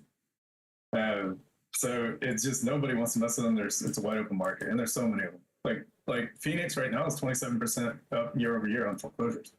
I got one at 5773 West Golden in Glendale, Arizona. Right outside, looked beautiful. Right when I got the referral, I was like, man, we're not gonna make any money on this thing. This is gonna be a retail sale. This is gonna suck. I get inside, has no flooring, has the kitchen. They took the tops off. The punch holes in the walls. Bathroom looks like someone like John's murder scenes. Yeah. It's crazy, dude. So then I got into the Matterport and I realized that the concrete was split in 4 places. Right, and I grew up in Houston, so like that's the number one thing I look at: roof lines and foundations, money. So $150,000 worth of repair estimates right there. Boom. Yeah. Or they did some epoxy fills or something. They tried to patch it out. They filled the concrete in. They let it set too hot. It's got all kinds of movement. They built the house anyways because Arizona, those guys are fucking idiots. They built all kinds of bad stuff there, lickety split, fast speed, and then the inspectors let it slide. And that's kind of what I found is my niche. Is like I have a lot of construction background, so I catch these idiots because I've built hundreds of grow houses right over the years, big industrial buildings, huge carrier facilities. Engineering, the air conditioning, like I helped them build all this shit. They built it one way. I'm like, you guys have engineering degrees, but you're doing this all fucked up. I promise you, when you turn this on, that math isn't going to work the way you think it is. And so we have to go back to the drawing board and figure it all out. And I'm like, you guys have like mathematics and all these CAD designs and shit. I actually built a bunch of these and been in them. Everything you're doing here is going to have a problem. And so when I go into these, houses, like that's why I like foreclosures. I can see the stuff in 10 seconds. And with the Matterport, I can do them anywhere. So, I mean, I don't know. It's a weird accident. I've been doing it for about a year, and it's like a totally different experience from a wholesaling perspective for sure. I don't think you'd want to take more than about a deal a month because it's just paperwork intense. I'd hire a person just to deal with the, just paperwork submission. Well, on top of that, you have a lot of research, I'm sure too. Every area is different, so you got to know everything. It's not so much the research. Well, like who do you gotta go? It's like who do you gotta reach out to? Who do you gotta submit to? Maybe it's the same templates per se, but every state's probably different too in that case. And it's like constant paperwork, constant figuring out who you need to send it to. So that's really they resell when they go from one lender to another. Yeah. Right. After they get to a certain default stage, they resell them to they write it off and they resell it to a servicing company. Yeah. That was the one that really kind of kept me off guard. I submit the one, I'm almost there. They resell it. I gotta start over. Like you didn't give me no heads up, nothing. Nothing. They just don't give a shit. They just do not give a shit. I actually was trying to meet my local congressman because I was trying to do a CFPB report, for all these things as an auto, so I was hoping that it would create a future opening for a lawsuit, right? Potentially even like a class action. Yeah. And it might, but because in the last downturn, like I can see how all this stuff happens, right? Like it's been in foreclosure for a year, and the servicing company hasn't even reached out. Dang. It's been sitting there for a year. It's loan care. They just chill. They don't let these properties stay zombies. So I moved into it. Yeah. So I was like, yeah, dude, are you gonna, I gotta move out of my apartment down the street. What are you gonna do with that thing? He's like, I don't care if you get the short sale done staying. And I was like, cool. Do you care how fast we go through? He's like, I don't give a shit. Just keep this thing up my record. I'm like, nice. They've got like 3 pools, bunch of hot tub, whole facility. That's where you're at right now. Totally. Yeah. And so I got pretty happy, $3,000 a month, no power bill, no just waiting for them to file the MTS, and then I can play it from there, right? It's like super hilarious. So like I didn't care. You just like keep this thing up on my record. So when I can take all that stuff off his credit afterwards. There's ways to remove it all. So I learned how to do that as well, and that's been the selling point for a lot of these guys. Mo, I feel like I just listening to Jeffrey. I feel like I just joined Sub 2 today. Well, that's the thing. It's not Sub 2 at all. It's all foreclosures, right? It all is like everything. I almost bought her book. Her book she was selling. It was like $80 or whatever it was. Because it was so thick, I figured it had everything to know about it. But then I always heard that I can't do. You got to work with an agent to do a short sale. You can't, as an investor, do it. So don't let that be a problem. The thing is like you got to look at it like an insurance claim though. Like there's got to be a little bit of problems unless you want to buy a retail property, right? So if you can get a DSCR loan and you can get that 10 or 20, 10 or 15% discount, then it's all good. But what I look at it is like, so if something's 20 years old or 25 years old, the windows need to be replaced, stuff like that. So if it's like 99 or 2000 and below, you might have a house that looks great. It's like, especially in Vegas, you have like all these really nice, like, that 2000, that 96 to 2008 boom of construction. Those houses are all kind of like dated now, right? Like they look good. They have stucco, they have, forever tile roofs, but like that stucco's got cracks. The windows getting old. All the silicone around them is all coming off. And then they might be like double pane. Now we're looking at triple when you're in Vegas where you get super hot. You can get them to repair all this because they're dilapidated, 25 years old. So there's like things that if you know these nuances, the realtor will just submit the short sale summary, the MLS summary. They'll put it on the MLS and then give them the MLS summary. And then basically when the buyer comes, they're going to do a short sale addendum. But beyond that, they're fucking useless. They're an unnecessary part of the equation. But the bank requires it.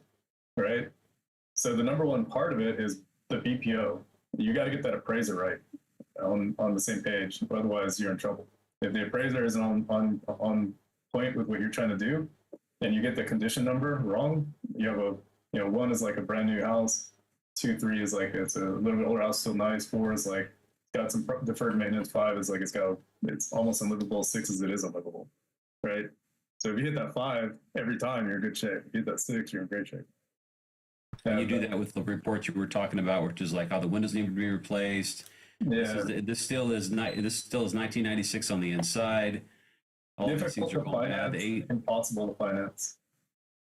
Right. It's impossible to. Oh, gotcha. Yeah, if it's a cash only sale, it's got cracked slabs, unfinanceable. If it's got so those are the ones I try and go after. You can go after, but that's why I look at it like a SIF, right? You got sub 2s with reasonable rates. Clearly, like that would be a better choice than a short sale most of the time. And then if you get into houses that are nice, those are retail short sales. Like there's no reason to chase those, right? You're not going to get an appraisal low enough, and you shouldn't. It makes sense.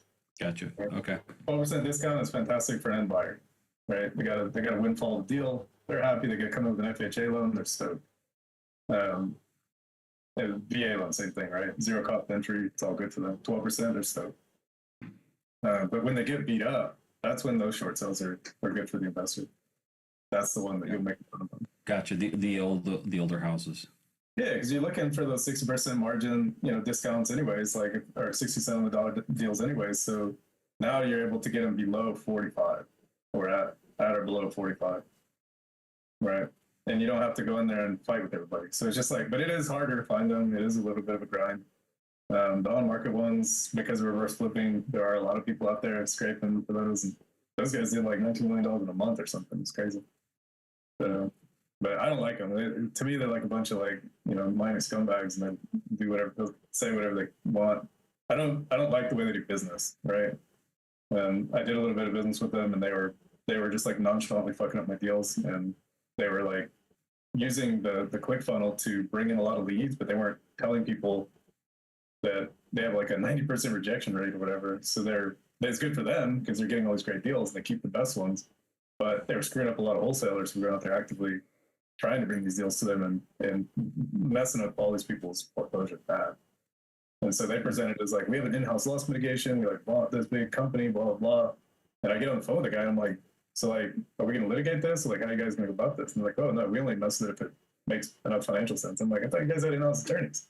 They're fucking 1-2 year attorneys, right? You got a bunch of junior. But they're like, no, we have to like hire those guys. And I'm like, so you don't have anyone, you're a fucking liar. Okay, got it.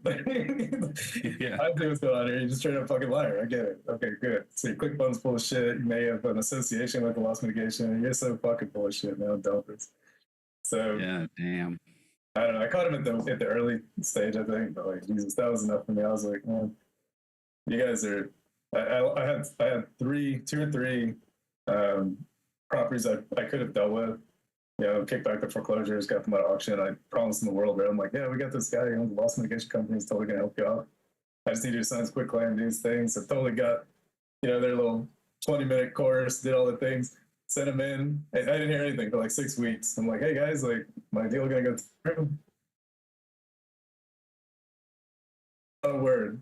2 weeks after the auction, 3 weeks after the auction, hey, I think we're gonna pass on that deal. I was like, of course you are, you fucking retarded. It's done. Like the assignment of surplus funds is all we got, but it didn't have any surplus. And there we go. So that's another trick for you guys. If you're dealing with, are any of you guys doing foreclosure? Yes. No, I mean, I've talked to a few. I haven't locked any up yet. Mike, Yeah, an you? assignment of surplus funds. You got a guy who's like, fuck it, I don't care. Let my ex-wife get a foreclosure. Get him to sign an assignment of surplus funds. If there's any money left over, you can file for it. I had a guy that had a Mill Valley house here in San Francisco area. I'll never forget this guy. 313 Green Street in the Mill Valley. They had a $2 million house. My partner was going to, basically sub to it and do like a lease back for a year. He was a rent CEO. And he had a house that was super nice in a place where you could do maybe $100,000 worth of work, sell for twice what he owed. He owed like $900,000. Could have sold on the open market 1.4 as is, 1.6 easily. Or $2 million fixed up easily. And I didn't know about the assignment of surplus funds, right? And so if I would have been like, yo, bro, if you're going to jump through this and just totally fuck this up, like sign this little document for me. I'll get, 30% of this. I'll do all the paperwork for you. And, I'm not going to let these guys screw you.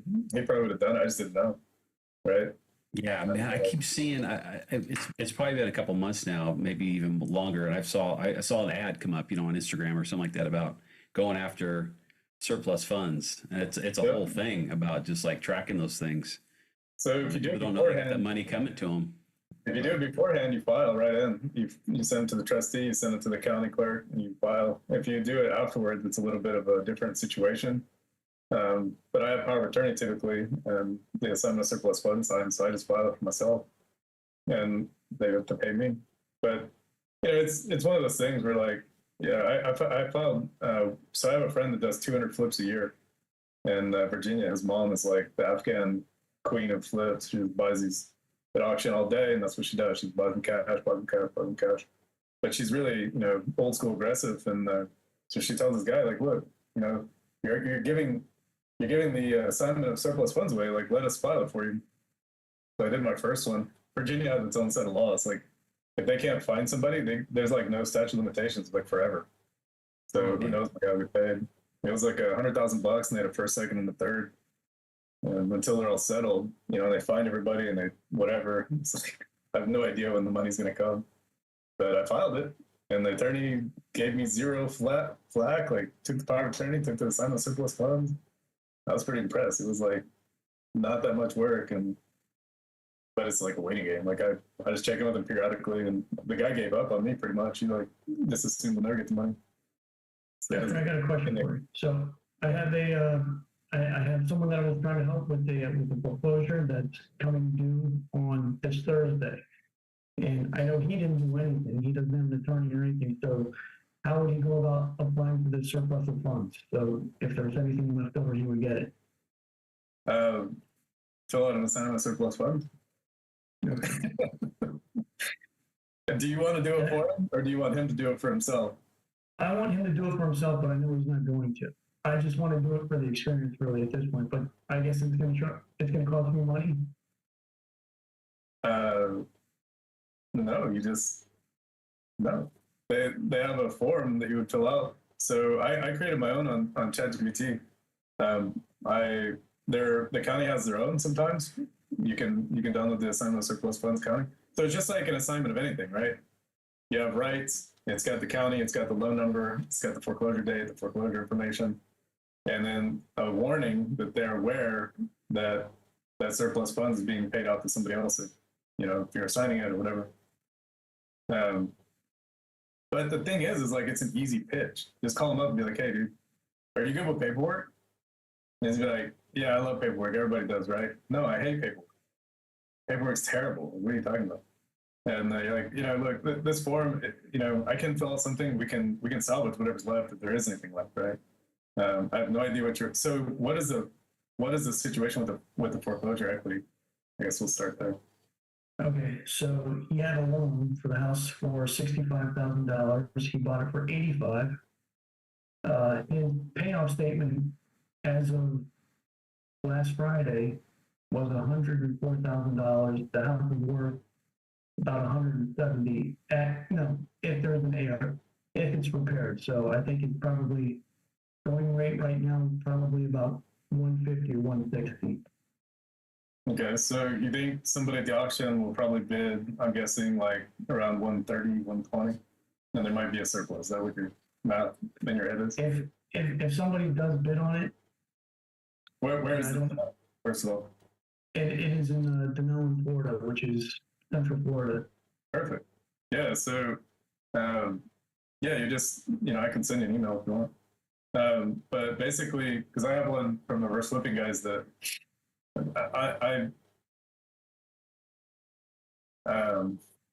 me just ask you a different question. Like, yeah, you can do it for experience, but like, what would stop you from just making some money on this? Well, I trust me, I'd love to make some money on it.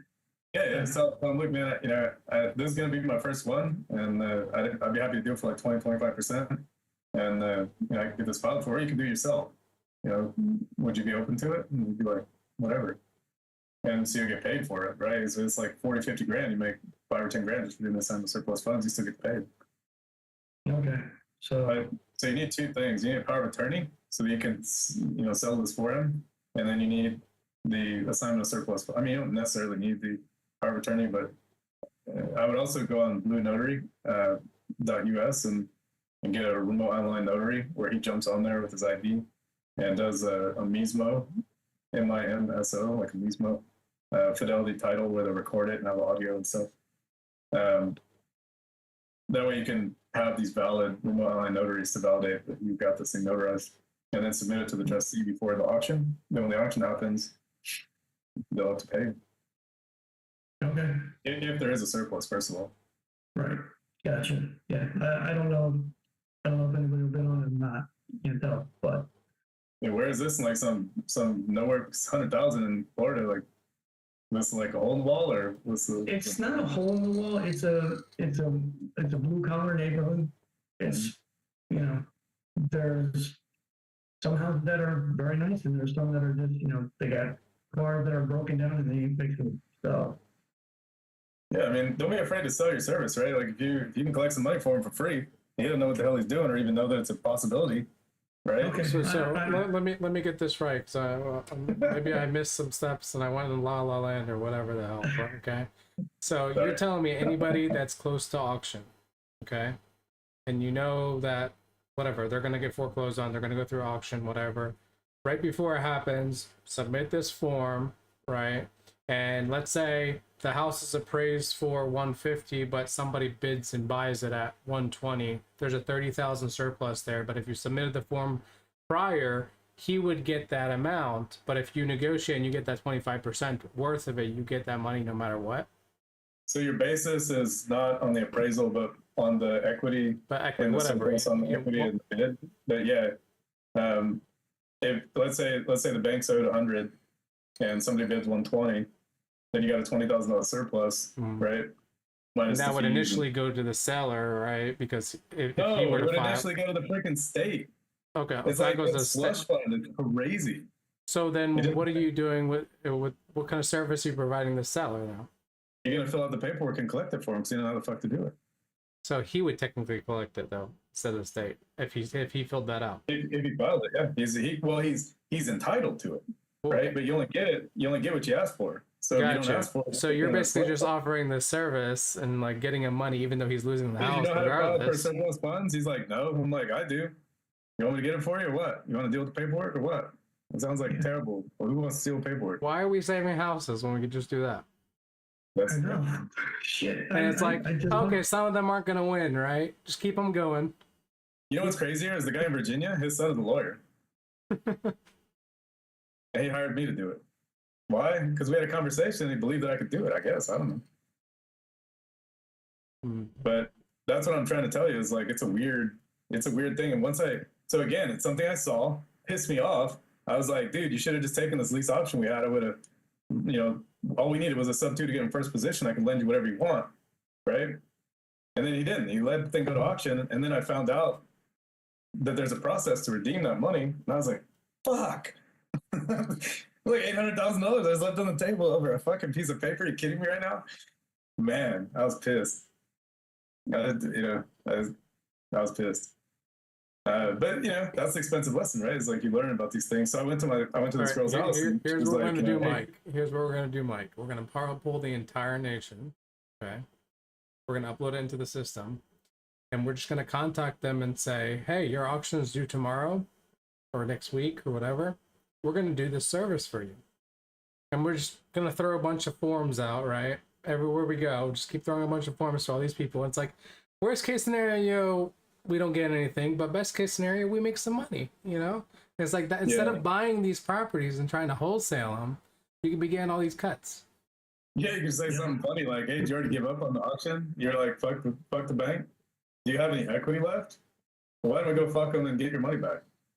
You know what I mean? Like, that's what I'm telling you. Like, the weird mentality that people get in towards the end, it's like, they just give up. when you're in this, like, I've been doing this for a long time. Like, I don't even know how to describe what it is, right? It's just like nobody talks about certain things, unless you're in certain communities, right? Or like, or even these communities or these strategies aren't really readily taught on the internet, period, right? Or in any communities because nobody knows about it. This is a huge industry. The thing is, it's like it's a whack-a-mole. You don't always have money, and getting the information is hard because you're dealing with county data, and that data is really disconnected. There isn't like a good way to get this data. You just have to kind of wait and probe and do a lot of paperwork. Yeah, like it's not like you can't just like go pull a list and know what the equity is. In your case, that's what I'm saying. You're not going to know what the equity is, but you just make the deal and keep submitting forms. Just keep on going. So there's two ways to do it. There's the pre-foreclosure side of it, the pre-auction side, and the post-auction side.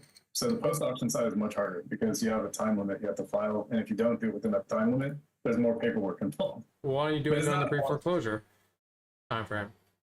You can, but you gotta think like those people are already in denial. They don't have phones, man. They don't have any money. So like, how do they even answer your phone call? They don't have a phone.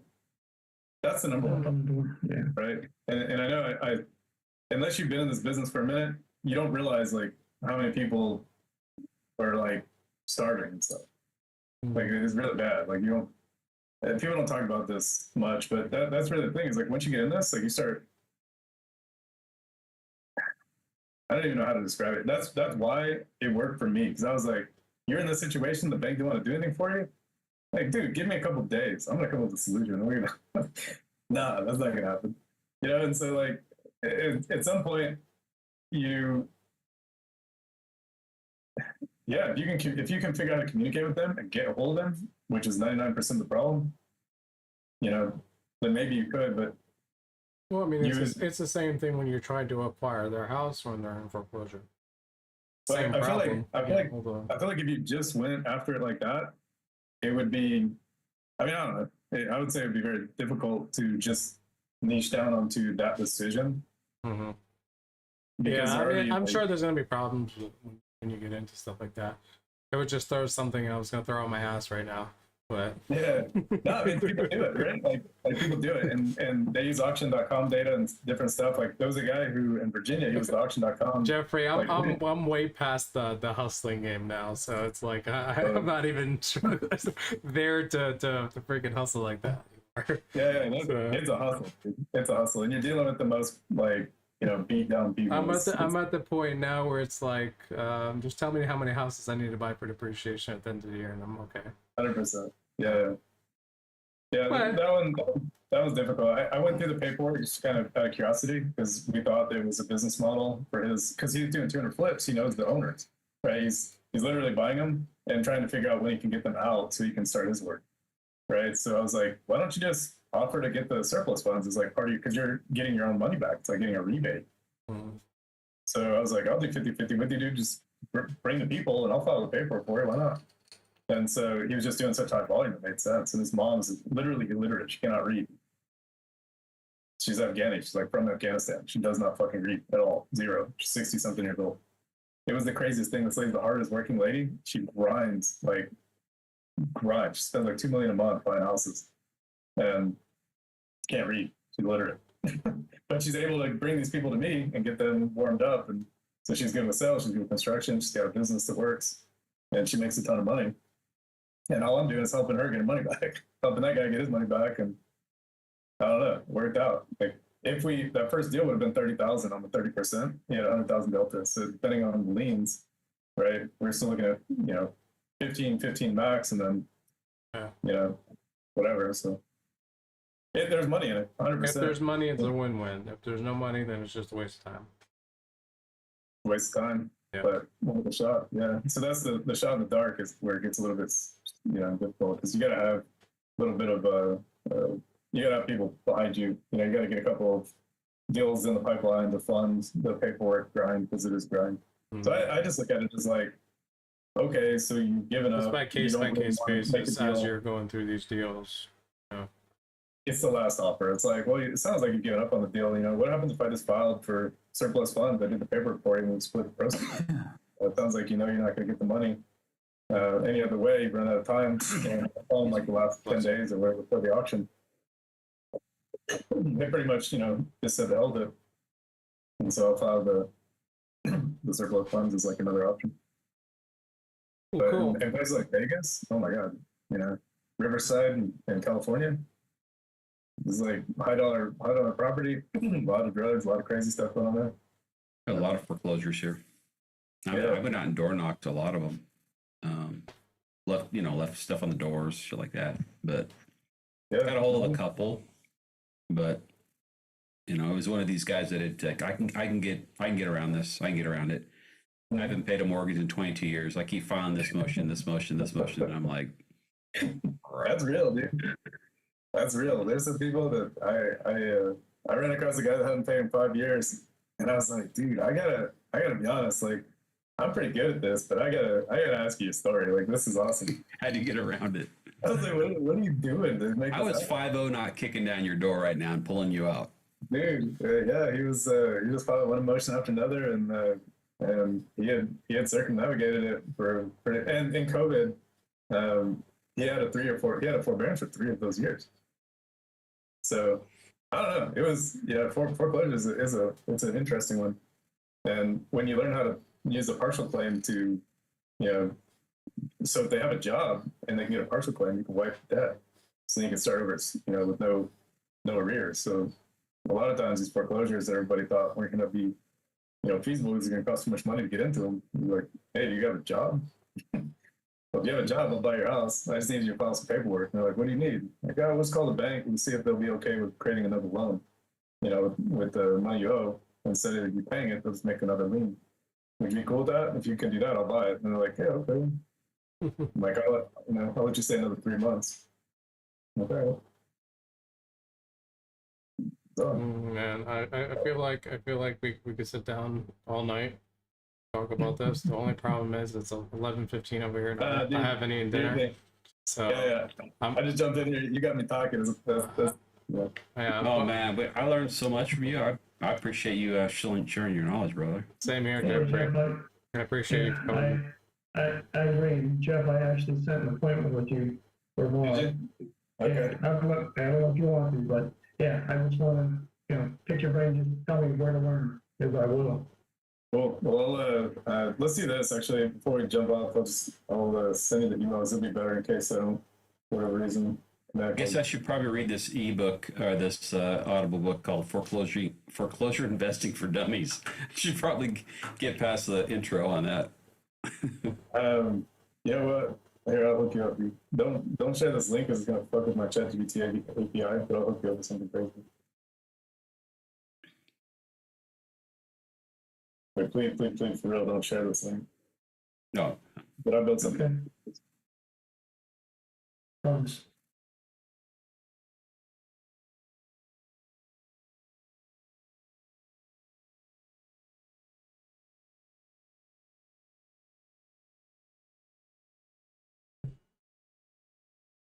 See if this works for you. Just ask it a question, whatever your biggest question is about foreclosures, and see if that answers it the right way. So how did you build that knowledge base? So, Did you scrape an entire data source and upload it into like an AI assistant? dude, I tore the bindings off of books and I scanned them. Oh shit. I went old school. Oh, okay. And then I basically built it based on David Randolph and Ed Batista, who does commercial stuff. So, and then I used NAPQ documents, and I used the HUD handbook and a bunch of other books like that. So its references are fast, and then it already automatically knows how to do certain things with regard to, like California has what they call H4, the homeowners bill of rights and stuff like that. So naturally, it'll have a lot of legal. So the questions that you're asking, it'll give you. You'll never see an AI with this kind of depth in responses. Gotcha. just like for the paid version where you're building like different AI assistants or something like that, and like ChatGPT 4 or something like that. So This this is is the back end. this is the $200 one, but it works on the $20 one too. I have the $200 one. Just doing a bunch of like deep research. Just Yeah, you basically create your own tool, essentially. Your own agent. the operator, I don't know, it was kind of whack. But the ability. So what ended up happening was I was doing the deep research stuff, and I only could do like 20. So for me to be able to have like, I have like level 10 ADHD, so that and I read really fast. So I'm like going through these. I can scan like 60 pages of documents like pretty quickly and figure out where the meat is, or I can ask a question and summarize that 60 pages into something, and then I can go find what you know what I mean. Well, it's like the same thing with me. Like we have 700 plus articles to support on our website. You think someone's going to search for those? No. So I just put it all in a knowledge base and then integrated it with Make.com and OpenAI and made it where it's the chat bot gives you everything and summarizes it and directs you to specific links, stuff like that. So it's like So yeah, this day and age becomes easier, to filter out. Yeah, so and personality context is important, right? Like I wouldn't want to do things the way the short sale queen does them because she's retail, but how to get a hold of the bank and to submit the paperwork is the exact same. The way that you submit the paperwork and how you do PPOs and things, totally different story. Amazing. Right. So you want to know about partial claims and how to deal with that, or the amount of money that you can, stuff into a partial claim of 30%, all the bylaws, things you would never know unless you dove into the HUD handbook, which is a ridiculously large book, or the FHA or the HUD memorandums, which are the, things like forbearance. They put them out memorandums. Those aren't in any books. They're on the HUD. It really says on the HUD site. So I don't know. There's a weird bunch of stuff packed into that, which it keeps growing. Thanks. I would appreciate that. Yeah, I'll definitely play around. I mean, AI is so powerful, man. I know about 0.5%. I think I'm a big shot sometimes with Grok and some things like that, but bro, I'll never catch up to some of these other guys, Mo and like you, and I mean, that's amazing. you don't need to. You just need to figure out what you want to do, and and it just helps you faster. That's all it is. The way I see it is every time you have a problem, just create it and you never have a problem again. You know, like something is in your way, something's taking your time. Just keep creating new things, and like, sure, it takes a little time to create it, but you never have to like actually do the task ever again. You never have to actually read the book again. You never have to like whatever, right? Market again. You don't have to do anything. Yeah, and so that's I build ideal client avatars. I build a lot of stuff from this. I figure out the top wholesale cities and data analytics for innovations and the specific criteria beyond that. That would be better for PPC because I know that 75% of PPC is going to be innovations. So I don't know. I find all the weird holes to jump down and kind of build the suit, and then I've got a good.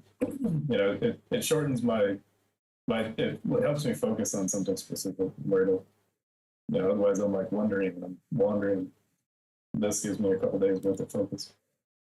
Absolutely.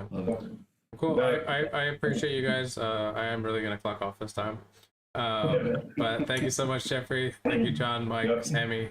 Jeffrey, thanks, man. We will see you guys again next week, or whenever you guys need anything, just reach out and we'll get you taken care of. Appreciate you all.